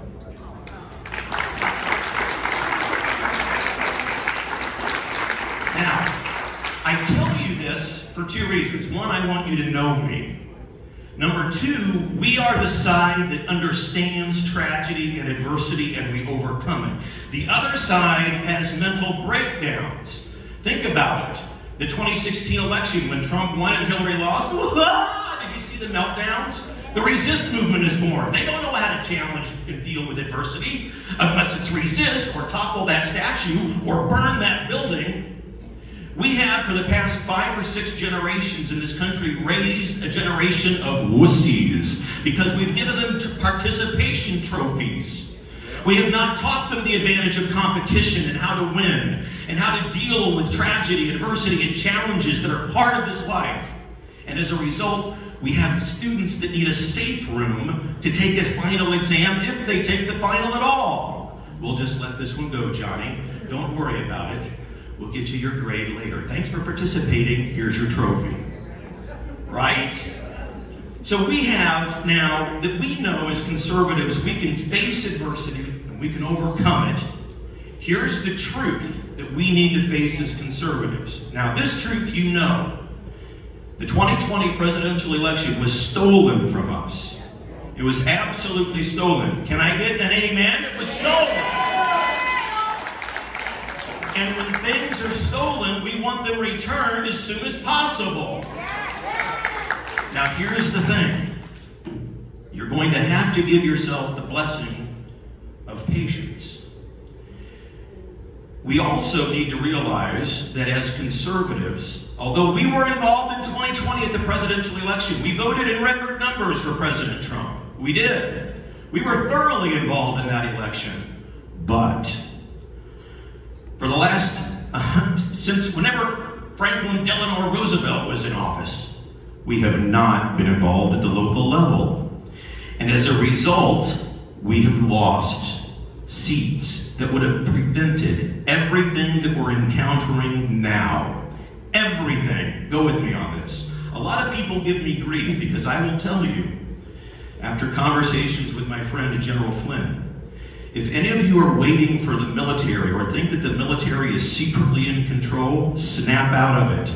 That's a lie. It's a myth. Amen. Amen. It is a myth. That is not going to happen. They are not going to issue, President Trump is not going to come back in on chariots of fire. You think when he was elected president, 2016, he had a meeting about a month or so with the generals. You're losers! Milley was in that room, General Milley. You don't know how to win anymore. They hate him. They, from that moment on, who are determined to harm, impede, and stop him. The top brass of the military. If you think the military is in charge and you look at what happened in Afghanistan or our southern borders, you're intellectually immature if you think that the military is in control. They're not. Our country is not designed to be run, led, and managed by the military. Our country is designed by God Himself to be managed, run, and led by we, the people. And on our side, we have not been involved enough. Think about this. If we were involved at the school board level thoroughly and adequately enough, we would have been at seats, and your children would not have to be mandated masks or jabs. If we were thoroughly involved, that's a truth that we have to admit.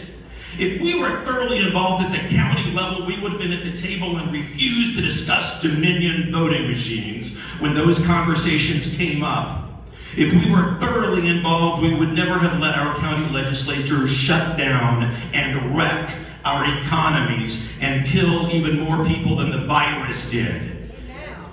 Wrecked economies kill people. Open and thriving economies save lives. This is what General Flynn means by local involvement has national reaction,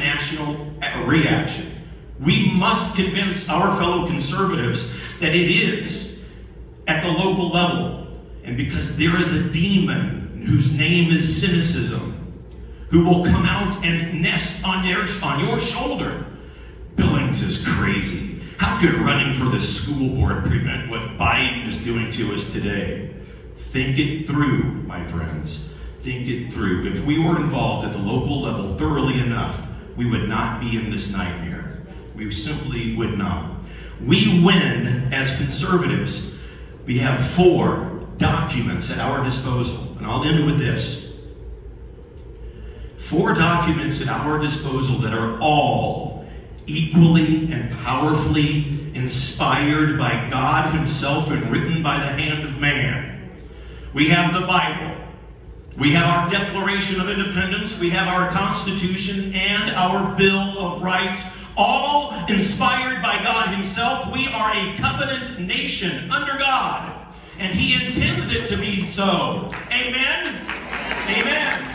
We are a covenant nation. We will get involved. We will take our republic back. It is up to we the people. And God bless you. And Darlene, I love and adore you. And I hope you win in a massive landslide. Don't let cynicism, the demon of cynicism, do not let him convince you that it's useless to vote. Don't let that happen. You get out there and vote. I don't care what system is in place. Too many patriots and veterans have shed their blood and lives on the battlefield and died to give you that right. But die until it gets fixed. That doesn't matter. That's a Republican snowflake. Don't be one. Do not. That's the demon of cynicism. I love you all. God bless you.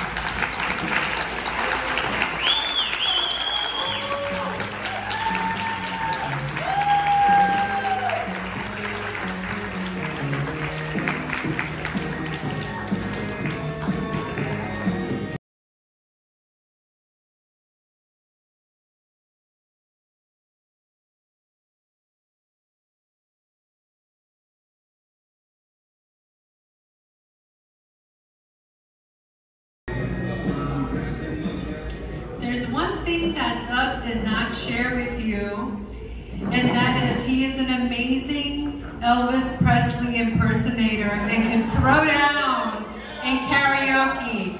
I don't know, maybe he'll surprise us at the end. Let me see what we can put together. Okay. And track. Okay. So our next speaker, I can't say enough. Huh? Yes. I can't say enough about this next speaker. I love and adore Doug Billings, and I love and adore William J. Federer. So while he's getting his computer up and running, I'm going to give you a little background of this amazing, amazing man. He's a nationally known speaker, best-selling author, and president of Amerisearch Inc., a publishing company dedicated to researching America's noble heritage. Bill's American Minute, and I want to clarify, if you go to American Minute, that's the name of his website, you will see a lot of information on his published books, as well as courses that he offers, and also videos that you can purchase on American history. He has a radio feature and is broadcast daily across America and by the internet. His Faith in History television airs on TCT network on stations across America and via DirecTV. Can you keep it all down, everybody? Bill has appeared on television as a former U.S. congressional candidate. Bill has appeared on C-SPAN, Fox, Hannity, and Combs, O'Reilly Factor, NPR, MSNBC, ABC Time, Warner Affiliates, CBN, TBN, INSP, TCT, FamilyNet, Familyland TV, and numerous television documentaries. Publications, Bill has been quoted or referenced in USA Today, New York Times, Washington Post, the Sun Sentinel, and many, many other publications. Many have referred to Mr. Federer as a walking encyclopedia. I agree with that. He is unbelievable. So if he is ready, please everyone welcome to the stage William J. Federer. I'm very honored. Well, thank you, Darlene, and thanks each and every one of you. Boy, what tremendous speakers. Let's give Darlene and all the previous speakers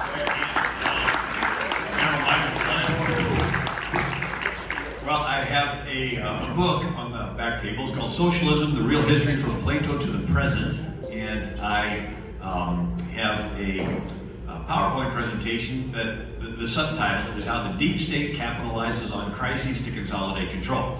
And with that, socialism. Plato's the one that came up with the idea of everybody owning everything in common. And he talks about the ideal society is Atlantis, this advanced civilization on an island that supposedly was in existence, but it sank in the sea. There is an island in the Mediterranean called Santorini. It's what's left of a volcano, so it could have been that. But he considers the Atlantis the ideal structured society, and he considers a democracy an unstructured society. Demos means people, krasi means rule. So in a democracy, the people rule. And the chief characteristic of a democracy is tolerance. It's wonderful. And then they tolerate people that are a little bit off. Then they tolerate people that are a lot off. To find that they tolerate lawlessness and crime and robbing and stealing and random violence, and everyone begins to say, we're afraid, and we want someone to come along and fix this mess. And that's when some governor, I was just in California, right? Some governor comes along and says, I can fix it, I just need some emergency powers. And Plato writes, last of all comes the tyrant. When he first appears above ground, he's a protector, he's full of smiles. I'm going to take away your rights and freedoms, but I'm doing this to protect you. And then finally, when he gets enough power, he stands up with a chariot of state holding the reins of power, and he's revealed as the tyrant. So, anyway, so Plato says that the tyrant king is the head of gold, and his administrators are the arms and chest of silver. Together they make up the ruling class. And everyone else is the abdomen of iron and bronze. They are the ruled class. So socialism is a structured society of a ruling class and a ruled class. Now the ruling class, they're above the law, they're politically connected. They can do special things, like getting their hair styled when nobody else can. Nancy Pelosi. Now the ruled class, they own no property. Yes, everyone is provided for, but there's no families. The government decides who gets to have children. The government takes the children away from the parents, brings them into the city where they're sent to schools and taught lies. He says, when the true philosopher kings are born in a state, they will set in order their own city. They will take possession of the children who will be unaffected by the habits of their parents. These they will train in their own habits and laws. And he says, these kids will be taught noble lies. He says, we want one single grand lie, which will be believed by everybody. Could you imagine the government taking the kids away from the parents and teaching them lies? Anyway, Democracies and republics basically are efforts to take the power of the king, put it into the hands of the people. But what if the king wants the power back? Does he just go to the people and say, hello, please give me control over your life back? People aren't in a hurry to give him. But there are two ways in which the king can take power back from the people. One is fear. When people are afraid, they will trade freedom for security. And the other is free stuff. You get them dependent. And it's sort of like a drug dealer can take over a neighborhood two ways. He can come in and shoot people and they panic in fear and they send it to the mob. Or he can give away free drugs and everybody gets hooked. And then he says, oh, you want more drugs? You're going to have to sell yourself into prostitution, right? And sort of a hunter can catch animals two ways, with a gun or with bait. And that's the free stuff. I was reading How to Catch Wild Pigs. And they say, well, you put a post in the ground and then throw some corn down. And the next day you put 2 posts, and then the next day 3 posts, and you sort of build them in a little semicircle, and then you put sort of the fencing, and you keep throwing the free corn down. And finally there's only one little opening, and the pigs squeeze through it, and they're eating the corn, and you shut the gate. And so that's what you do. You incrementally get people dependent, and then you say, oh, you want to continue to get your Social Security check? You're going to have to get another booster shot, and another booster shot. You're going to have to let us re-edit your entire immune system. I mean, and so the idea is deep state creates or capitalizes on discord to create an atmosphere of fear, and then they promise a solution of free stuff, but it's going to end up with dependency and control. And I'm skipping past stuff for the sake of time. Imagine being in heaven and someone is sowing discord in heaven. It's Lucifer. He got a third of the angels to rebel, and he's cast down. And what does he do? He sows discord in the garden. He gets Adam to accuse Eve. And now let's look at the Hebrew Republic. That first 400 years when Israel is out of Egypt, before they got a king, right? King Saul. So Gideon just defeated 100,000 Midianites. Israel has no threats. And it looks nice, except he has an illegitimate son named Abimelech, and he wants power. So what does he do? He goes to the town of Shechem, and he does race identity politics. He says, is it better for you that the sons of Gideon reign over you? Remember also that I am your bone and your flesh. And his brethren spake of him in the ears of all the men of Shechem, and their hearts inclined to follow Abimelech, for they said, he is our brother. So forget whether or not he can do a good job. He's just one of us. And so Abimelech takes money from the city treasury and hires vain and worthless persons. And they gave him 70 pieces of silver out of the house of Baal-berith, wherewith Abimelech hired vain and worthless persons which followed him. And he went unto his father's house at Ophrah, where he slew his brother. He basically hired Antifa BLM riders, right? And then the men of Shechem made Abimelech king. So Israel's republic would have ended here rather than a century later with Saul, had not someone threw a millstone over the wall and killed Abimelech. But it's this idea that here he was wanting to seize power in a time when there was peace, but he had to sow division. Now let's fast forward. Italy, 500 years ago, was a bunch of city-states, and they got along, but Machiavelli had an idea. If one prince could control them all, then it would unify them. But what if the people don't want to be unified? They would resist it. So he comes up with this idea, the ends justifies the means. The end of one prince controlling all of Italy is such a good end that any means necessary to get there is justified. Lie, cheat, steal. So if a prince conquers a city, the people in the city would hate him. But if the prince pays criminals like Abimelech did, vain and worthless persons to create crisis and rob and steal and smash windows, the people will panic and fear. And then the prince can come along and get rid of the very people he bribed to create the crime. Nobody will know the better for it, and everyone will praise the prince as a hero. So it's good marketing. You create the need and fill it. You go around the back of the house and set it on fire, and then you go around the front of the house and sell them a fire extinguisher, and they'll pay anything for it and even thank you for being there. So it's called Machiavellianism, where you create or capitalize on a crisis to consolidate control. You know this quote a little more recently as Rahm Emanuel. You don't ever want a crisis to go to waste. It is an opportunity to do important things that you would otherwise avoid. Or Hillary, I'm actually excited about this opportunity. We're not yet through this crisis, But the chief of staff for President Obama is an old friend of mine and my husband's, and he said, you know, never waste a good crisis. Anyway, so you and I see a crisis, our response is how can we help people through it? They see a crisis, their response is how can we usurp power away from the people through it? Profit. Pardon? And profit. Yes. Ronald Reagan said back in 1961, one of the traditional methods of imposing statism or socialism is medicine or a healthcare crisis. It's easy to disguise a medical program as a humanitarian project. It's a process, the tactic called seizing the moral high ground. Casinos do this. If a casino wants to move in, people don't want it, they cite statistics of crime going up. But if the casino can donate some money to schools, they can seize the moral high ground and say that they care about the children. If you care about the children, you will vote to expand casinos. If you're not voting to expand casinos, you must hate the children. So they want to pretend like they care more about kids than you do. And so what happens, what Ronald Reagan is saying, is they're trying to say they care more about people's health than you do. If you care about if you love your family and friends, you will give the government complete control over your body, right? And Reagan says, if you don't stop this, behind it will come other federal programs that will invade every area of freedom until one way we will awake and find we have socialism. Daily Caller editorial cartoon, two scientists looking through a microscope saying it appears to be mutating into a totalitarian dictatorship. So we talk about Lucifer and Machiavelli. Let's talk about the British Empire. It became the biggest empire in the world. How did they do that? Well, let's look at India.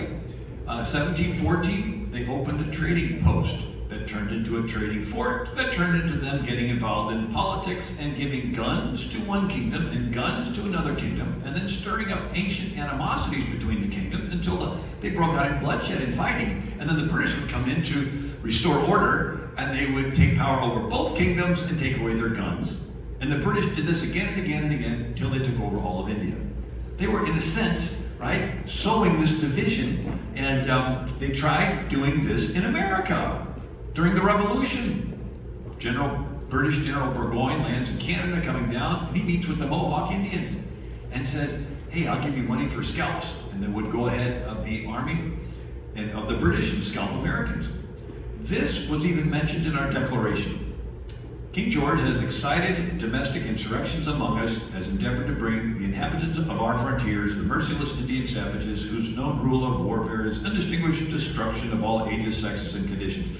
And the British did it again during the War of 1812. They controlled Pensacola, Florida. Just north of Pensacola was Fort Mims, Alabama. And the British go to the Red Stick Creek Indians. You know the French pronunciation of Red Stick? Baton Rouge, right? Baton Rouge, Louisiana. And the British go to the Indians and say, hey, we'll give you money for scalps. And so the Indians capture Fort Mims, and all the people that surrendered, they bring them out and scalp them. 500 of them. Here's the historical marker. Here in Creek Indian War, 1813-14, took place the most brutal massacre in American history. Indians took the fort with heavy loss, then killed all but about 36 of the some 550 in the fort. Creeks had been armed by the British at Pensacola in this phase of the War of 1812.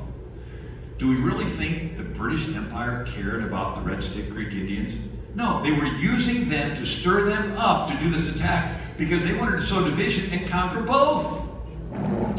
And Washington warns of this in his farewell address. Disorders and miseries gradually incline the minds of men to seek security in the absolute power of an individual who turns this disposition to the purposes of his own elevation on the ruins of public liberty.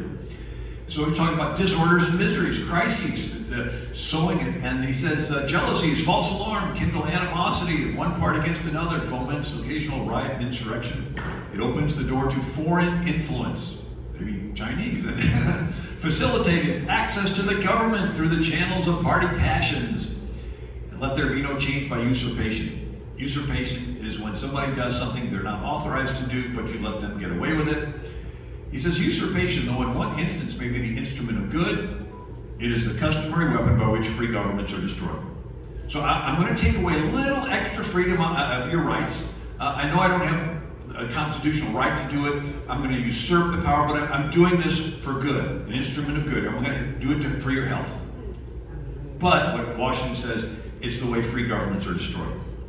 And now let's look at Hegel, Germany. Remember Napoleon conquered 6 million people, died in the Napoleonic Wars.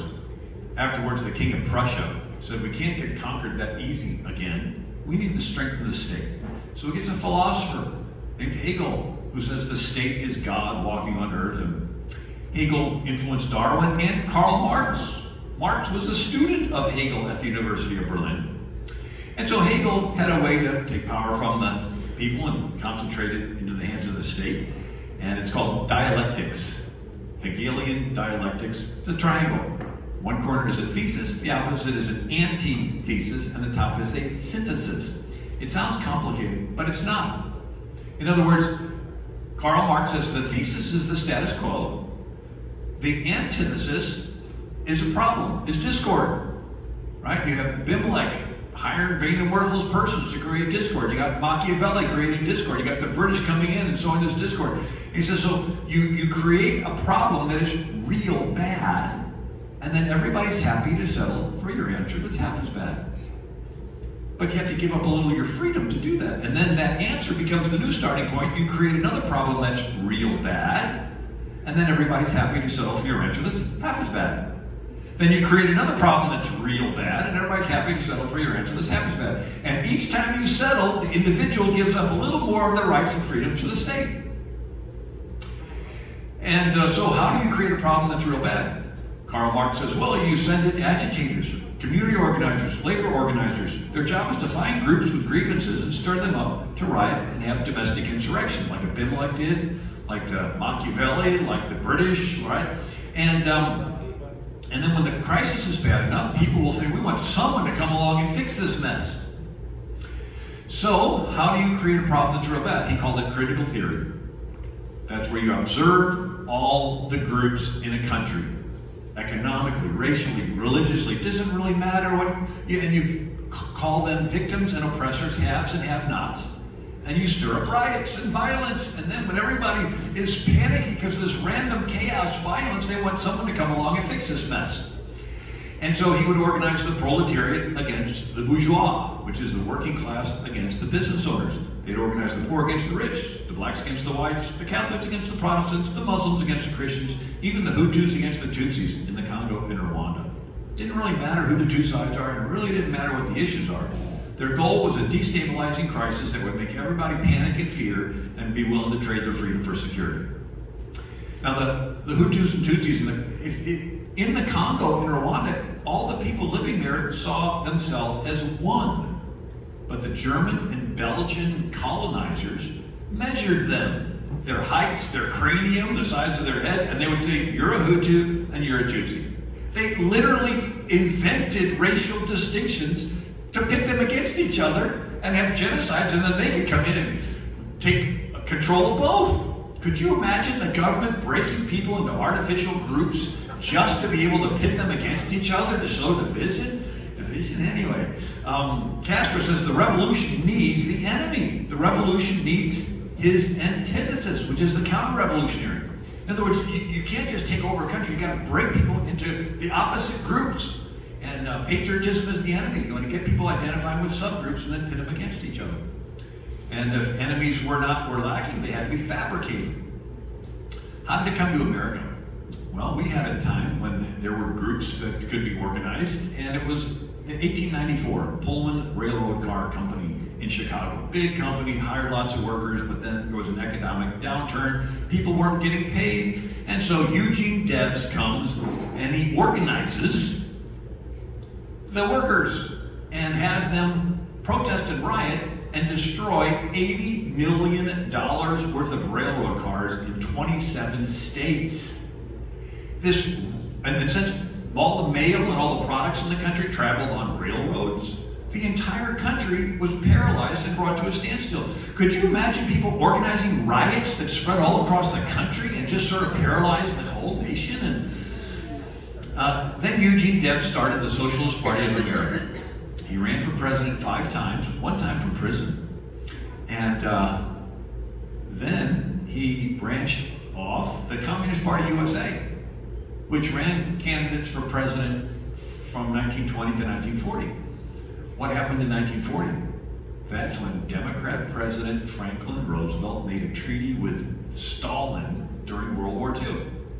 And so the Communist Party USA said, why should we run our own candidates when here we have the Democrat candidates making treaties with Stalin? So from that point on, the Communist Party supported Democrat candidates. And the party changed. And even Ronald Reagan said, I didn't leave the Democrat Party, the party left me. This is what happened. They got in, they infiltrated. But they don't just want to take over one party. In 1963, a Democrat congressman, Florida, Republican Representative Albert Herlong, reads the 45 goals for the communists to take over America. One is capture one or both political parties, resist any attempt to outlaw the Communist Party, do away with all loyalty oaths or Pledge of Allegiance. So, Germany, let's look at that. It was a republic, the Weimar Republic, and they're climbing out of the problem of World War I. But someone starts a party and Hitler becomes the head of it. It's called the National Socialist Workers' Party, nicknamed Nazi. And anyway, he has a violent arm to the party. Very similar to Abimelech hiring vain and worthless persons and Machiavelli and the British stirring up people. And they're called brown shirts. They're nicknamed Sturmabteilung, which means stormtrooper, because they would storm into the meetings of Hitler's opponents and shout down, then disrupt it. And then they would lock arms and block access to public buildings. And block streets. Could you imagine people locking arms and like blocking streets and things? And then they went into the cities and they smashed windows and looted and set on fire over 7,000 stores owned by Jews the night of broken glass, Kristallnacht. And then their capital got attacked and set on fire. It was an insurrection. It was Hitler's people that did it. But in the confusion, Hitler blamed his political opponents for doing it. And he uses that as an excuse to round up his political opponents, lock them away without a trial, and then have them shot. And when the dust settles, Hitler didn't have any political opponents left, and Germany switched from a republic to a dictatorship. So how do you take over? Well, after World War II, by the way, this was an interesting video from a security camera. The first people to break into the U.S. Capitol January 6th, gee, they're all dressed in black. They got technical gear on. There wasn't any group of people dressed in black at the... is wearing full tactical body armor and is carrying a baseball bat. Yeah. So these were spontaneous people that heard Trump's speech and they got all stirred up, right? Even Tucker Carlson said, I wonder how many CIA, FBI operatives were in on planning that thing. So it's something called psychological projection, that basically they blame you for what they're doing. But after World War II, Germany, France, England give independence to their former colonies. And they have brand new leaders. And it looks hopeful, except the KGB decides they're going to do critical theory. And they send people into these new countries. India, Egypt, the Middle East, right? Over to Hungary, Lithuania, Poland, and they would break people into categories. Ethnically, Bosnian, Croats, Serbs, religiously, Sunni, Shia, Orthodox, racially, economic, didn't really matter. And they would call them victims and oppressors, haves and have-nots, and they would organize protests that they would escalate into riots and violence. Why violence? Because once violence happens, people react emotionally and you can manipulate them easier. And then they would co-opt the media with bribes and threats to blame the new leader of the new country for all of the problems. And they would nurture weak links in the military. And when the country gets panicky enough because of all the violence, they would do a coup or a rigged election and replace the leader with a Soviet puppet. 45 countries fell to communism this way. It's called behind the Iron Curtain. Truman does nothing. And by the way, Mao Zedong's doing the same thing in China. But he tweaks it a little bit. Instead of just doing the crises to seize power, he calls it a continuous revolution. It's a continuous crisis so that you can take more freedom from the people, more and more and more. They want to squeeze this sponge, they want to milk it for everything it's worth. It's sort of like a continuous pandemic, right? Oh, another variant, give us some more of your rights. Oh, another variant, give us some more. Another variant, we're going to give us some more of your rights. So Truman does nothing. Eisenhower's the next president, and he's faced with Iran siding with the Soviet Union, 1953, and nationalizing the oil. You think, big deal. Wait a second, Britain has no oil. So in 1908, Britain formed the Anglo-Iranian Oil Company. You know it better as BP. And when Iran takes control of this and sides with the Soviet Union, England goes to Eisenhower, says help. So Eisenhower approves the first CIA operation to overthrow a country's leader, Operation Ajax. The CIA operative on the ground is Kermit Roosevelt Jr., the grandson of Teddy Roosevelt. And he goes to Tehran and organizes mobsters and gangsters and radical imams, and they stage protests and riots and attack mosques. They co-opt the media with bribes, and they blame Mossadegh for all the problems. And when the country gets panicky enough because of the violence, they put Mossadegh under house arrest, lock him away for the rest of his life where he dies, and they replaced him with the Shah, who loved America and did have a rightful claim to the throne. The CIA does the same thing in Guatemala in 1954. Congo, Brazil, Chile, 1973, and the KGB does the same thing. With Brezhnev and Khrushchev helping Yasser Arafat to start the PLO and sow division in the Middle East. And Brezhnev and Khrushchev helping Castro to sow division, take over Cuba, and helping Che Guevara start FARC in Colombia and ELN in Bolivia. And hundreds of coup attempts in Africa. And this is called the Cold War. These tactics have been perfected. And anyway, I got more, but there's not enough time to go through the economic crises and then the religious infiltration. But here's Saul Alinsky. Hillary Clinton did her senior thesis at Wellesley College on Saul Alinsky. And President Obama was a Alinsky organizer with that group in Chicago. Saul Alinsky rode around with Al Capone's hitmen, Frank Nitti. And so all he had to do was kill a few people, smash a few windows, and the whole neighborhood would submit to the mob. And he decided to apply it to politics. You intentionally go in and hire Abimelech's vain and worthless persons. And he says the first step in community organization is community disorganization. Disruption of the present organization is the first step. You got to create that antithesis, that problem that's real bad. The organizer's first job is to create the issues or problems. The organizer must first rub raw the resentments of the people of the community. An organizer must stir up dissatisfaction and discontent. Fan the latent hostilities of many of the people to the point of overt expression. The organizer polarizes the issue, helps lead his forces into conflict. He must search out controversy, for unless there is controversy, the people are not concerned enough to act.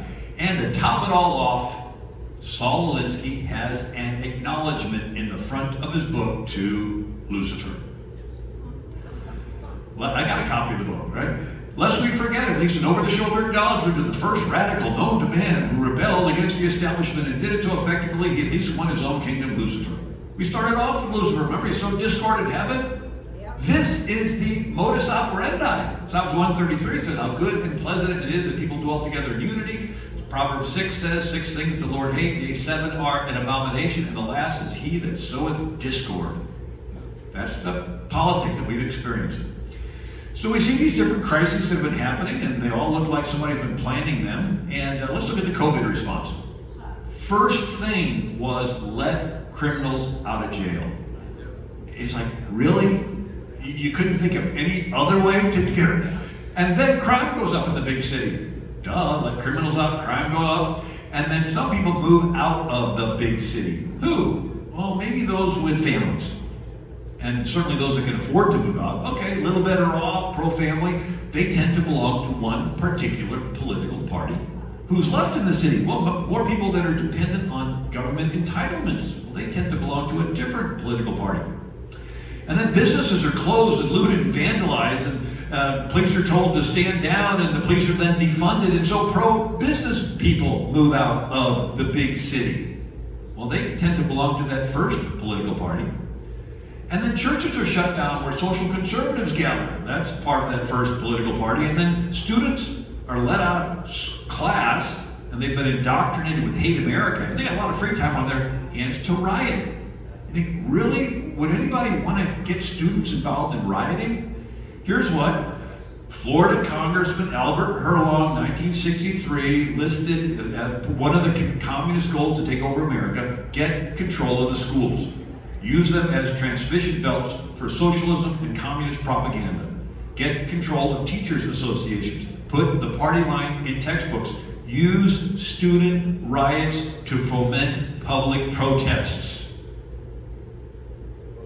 The net COVID response was more people of one political party move out of the big cities, leaving the other party with monopoly control over city politics.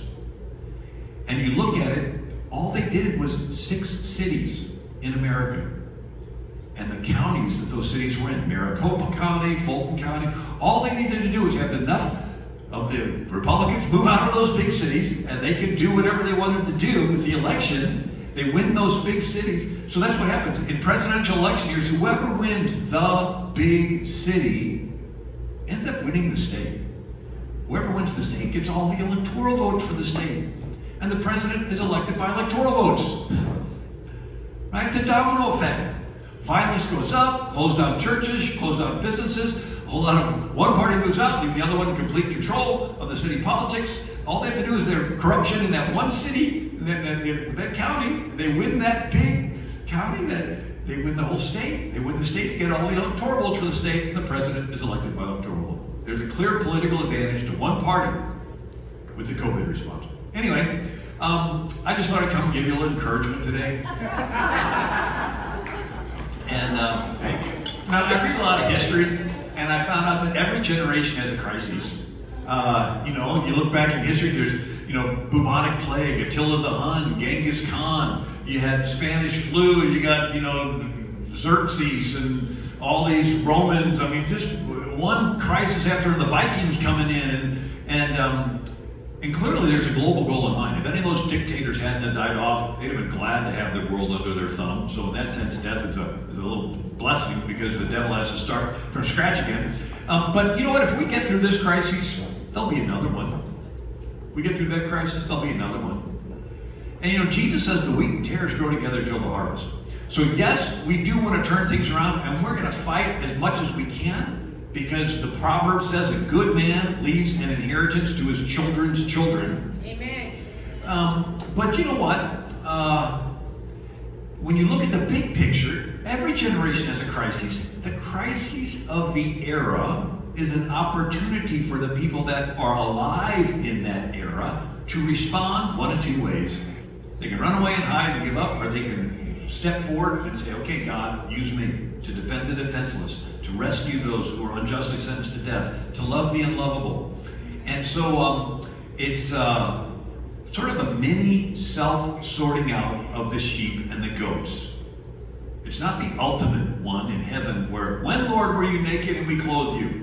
But on a small level, every crisis is an opportunity for the people that are alive at that time to respond. And so I use a freshman chemistry class illustration. So the teacher has a beaker with a solution, and he pours in a catalyst that causes a reaction, and some stuff precipitates and gets heavy and floats to the bottom of the beaker, and other stuff gets effervescent and bubbly and floats to the top. The time period we are living in is the solution in the beaker. The crisis of our time period is the catalyst that's poured in. And some people get scared, run away, fearful. They trade their freedom for security. They surrender themselves. They give up, and other people get effervescent and bubbly, and they rise to the top. You know, when the church was born into a one-world anti-Christian government, the Roman Empire. I mean, if I were the Lord, I'd sort of maybe give them a couple decades of no attacking for a while, let them get stronger. No, boom, immediately they're persecuted. And you know how the church responded? They prayed that the Lord would give them a boldness. They didn't pray for the problems to go away. They said, Lord, help us, give us more effervescence, give us more, right? And that's what Darlene's done, and that's what each and every one of you are doing. It's like there's a million different problems, and each one of us, God gives an idea of how you can respond, and you can be involved, and you're witnessing with your life what really exists on the inside of you. You know, I was thinking of Abraham. And God certainly knew what was in Abraham's heart. But he wanted to see Abraham be willing to take his son Isaac and take him to the top of Mount Moriah and kill him. And of course God stopped him and had the ram in the bush. But God, people say, God knows my heart. But yeah, he does, but he wants to see something. Imagine a guy watching TV, football, and you come up to him and say, hey, when was the last time you told your wife you love her? I can't remember, but she knows my heart. It's like, okay.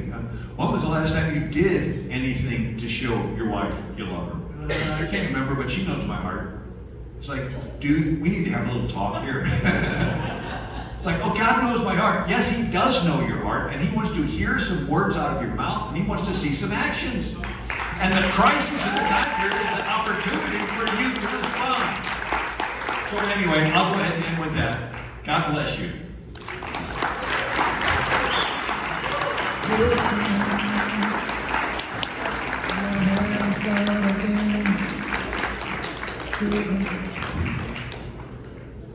Am I supposed to get off? I can keep talking if you want. Question. Yes. Do you have this somewhere? Yes. So it's a book. It's called Socialism, the Real History from Plato to the Present. And I have a website, AmericanMinute.com. Yeah, I have the whole PowerPoint up. So my website is a flash drive, and it's called Socialism, the Real History from Plato to the Present. I'll end with this last quick story. Someday you'll be dead. And you're going to be in heaven because you believe that Jesus died on the cross to pay for all your sins. And when we've been there 10,000 years, bright shining as the sun, with no less days to sing His praise than we've just begun. Imagine you've been in heaven 10,000 years. And you're walking the streets of gold, and you meet Moses. Maybe Moses will invite you over to his place. I don't know what it's like in heaven, but I bet Moses will have a pretty nice place. Jesus said, in my Father's house there are many mansions, right? Moses will probably have one of those big fireplaces where the logs don't burn up. Okay, the burning bush in the wilderness didn't burn up when the logs in the fireplace. I heard one preacher say, in heaven you'll travel as fast as you think, and I'll probably show up late. My wife will say, where were you? I said, I was thinking about something else. But imagine being there in Moses' living room. Maybe he's got a big one, like this room here. And maybe he's sitting right in front of you. And after all the small talk's over, you say, Moses, tell us the story again. I read the book, I even saw the movie. But here you are in person. The room gets quiet, Moses stands up and he goes, I was 80 years old. And Pharaoh, the most powerful military leader of the era, was charging in at us. We were totally unarmed, and I just stood there with my staff and said, God, use me to deliver your people. And the waves came in and swallowed up Pharaoh's chariots. We're going to say, wow. Then we're going to look in the next seat over is David. We say, David, tell us your story. The room will get quiet. David will stand up and he goes, I was just a teenager, and this thug Goliath was mocking our God, making fun of our faith, and these grown-ups were too chicken to do anything. And I said, enough of that. Took my own little sling, went out there and hit him in the head, took his own sword, chopped his head off. We're going to say, wow. Then we're going to hear Gideon and Deborah and the Apostle Paul. It's going to be exciting. And then everyone in the room is going to look at you. Say, you, we haven't heard from you yet. Tell us your story. What did you do when it was your turn to be down there on earth? What were they saying about God in your country? Or the baby that the Lord knew in the mother's womb? Or the marriage that God Himself instituted in Genesis? Or what did you do when the whole world was against you and it looked hopeless and you were backstabbed by your friends? What did you do? I hate for any of us to be up there and Jesus walks in and shows us a screen of all kinds of things happening and people coming to the Lord, things turning around, and Him saying, you know, this is what the Father had planned for you to do, but you just didn't have enough faith and courage. You look back at your life and you see that big mountain that held you back. It's this teeny little anthill, this fear of man. What are people going to say about it? And you can't go back to earth to do anything else for the Lord because you're already in heaven because you believe that Jesus died on the cross to pay for all your sins. But guess what? We're still on this earth. We still have breath in our lungs. We still have feet that trod the soil. You still can do those things that you will be known for forever. This is your chance to shine. That's right. You know, it's like a basketball game. And the coach comes over, slaps you on the back and says, okay, your turn, get in the game. You're like, but coach, they're playing really tough out there. Yeah, I know. It's your turn, get in the game. But coach, somebody just got knocked down. Because you're 7 feet tall. They're 4 feet tall. You can do this. Greater is He that's in you than he that's in the world. God bless you. Give it up for William Federer. God bless you. Oh, hallelujah. Thank you for all the speakers that came to support this wonderful event. Road to Liberty Conference.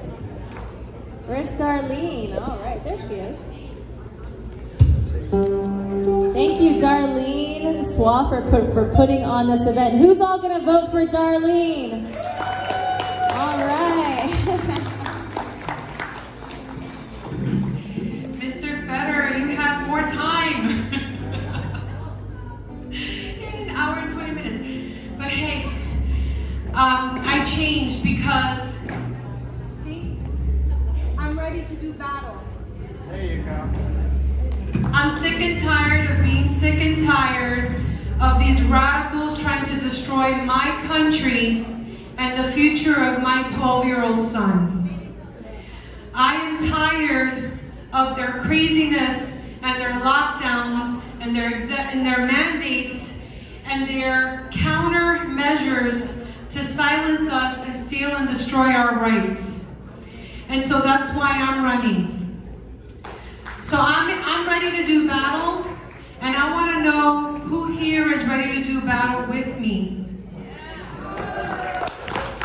Just like our founding fathers, every single one of them sacrificed their lives, their fortunes, and their sacred honor. I challenge everyone here to go to YouTube and watch Paul Harvey, the Declaration of Independence. It's a 13-minute video on YouTube. And he recounts the sacrifices that our founding fathers had. They had their homes destroyed, their plantations destroyed. They had their ships in the harbor sunk. They were hunted in the woods like animals. Many had their women, their wives, and their children killed. Okay? Our founding fathers paid the ultimate sacrifice signing the Declaration of Independence because they knew it was an act of tyranny against King George, and they did it anyway. And in fact, the document, the Declaration of Independence, was kept silent. The signers were kept silent for 6 months because they knew the moment that it was published, that was it. Everything was going to be gone. And they were willing to sign it anyway and sacrifice anyway. I want to give a quick announcement. Anna DeCenzi has demand letters. If you need help recreating a demand letter, let's say you don't live here in the South Florida area, or you want to write a demand letter against the school board, you can recreate the demand letter according to issues with your school board with the format that she has. She's right there. She's got copies. We need the address. Okay. And if you live in the South Florida area, all we need is your name, your address, and you have to sign the last page, or you can take it and recreate it back home. She's one of the co-hosts. I want to thank her. I don't know if she wants to come up here and spend a couple words. And then we're going to wrap up this event with one song that I want everyone to listen to. Go right ahead and shoot, hon.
2 more raffles for you.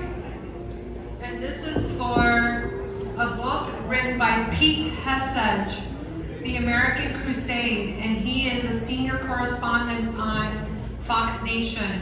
And this is the Fox Nation edition, which is a really nice hardcover. The number 770693. Anybody have that raffle ticket? 770693.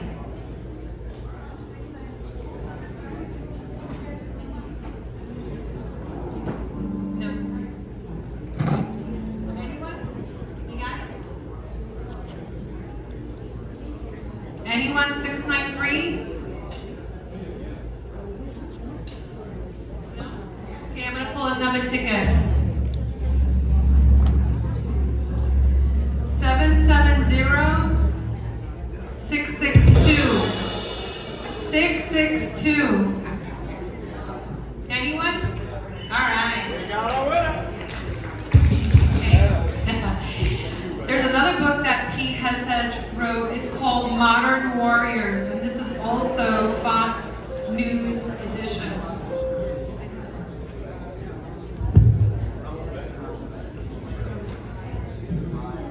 $770-595. 595, awesome. And Bobby Mayo's gonna say a few words about an organization that he has. Can everyone pay attention real quick? Folks, can I have everybody's attention for a moment, please? Everybody, please, for one moment. Thank you. I want to introduce myself. My name is Bobby, and I am the president of the Deerfield Beach Republican Club. I'd like each and every one of you to please take out your phone right now for me, please. I want you to go to your Facebook account, if you have one, and type in Deerfield Beach Republican Club. I'd like to keep in touch with each and every one of you. I'd love to have speakers. I need speakers at my club. Deerfield Beach Republican Club. Please keep in contact with me. We are going to take over Deerfield Beach. We're going to take over Broward County. Yes. We are going to make it Republican. We are going to make it red. I need you to work with me, please. I look forward to meeting each and every one of you individually. Thank you for your time.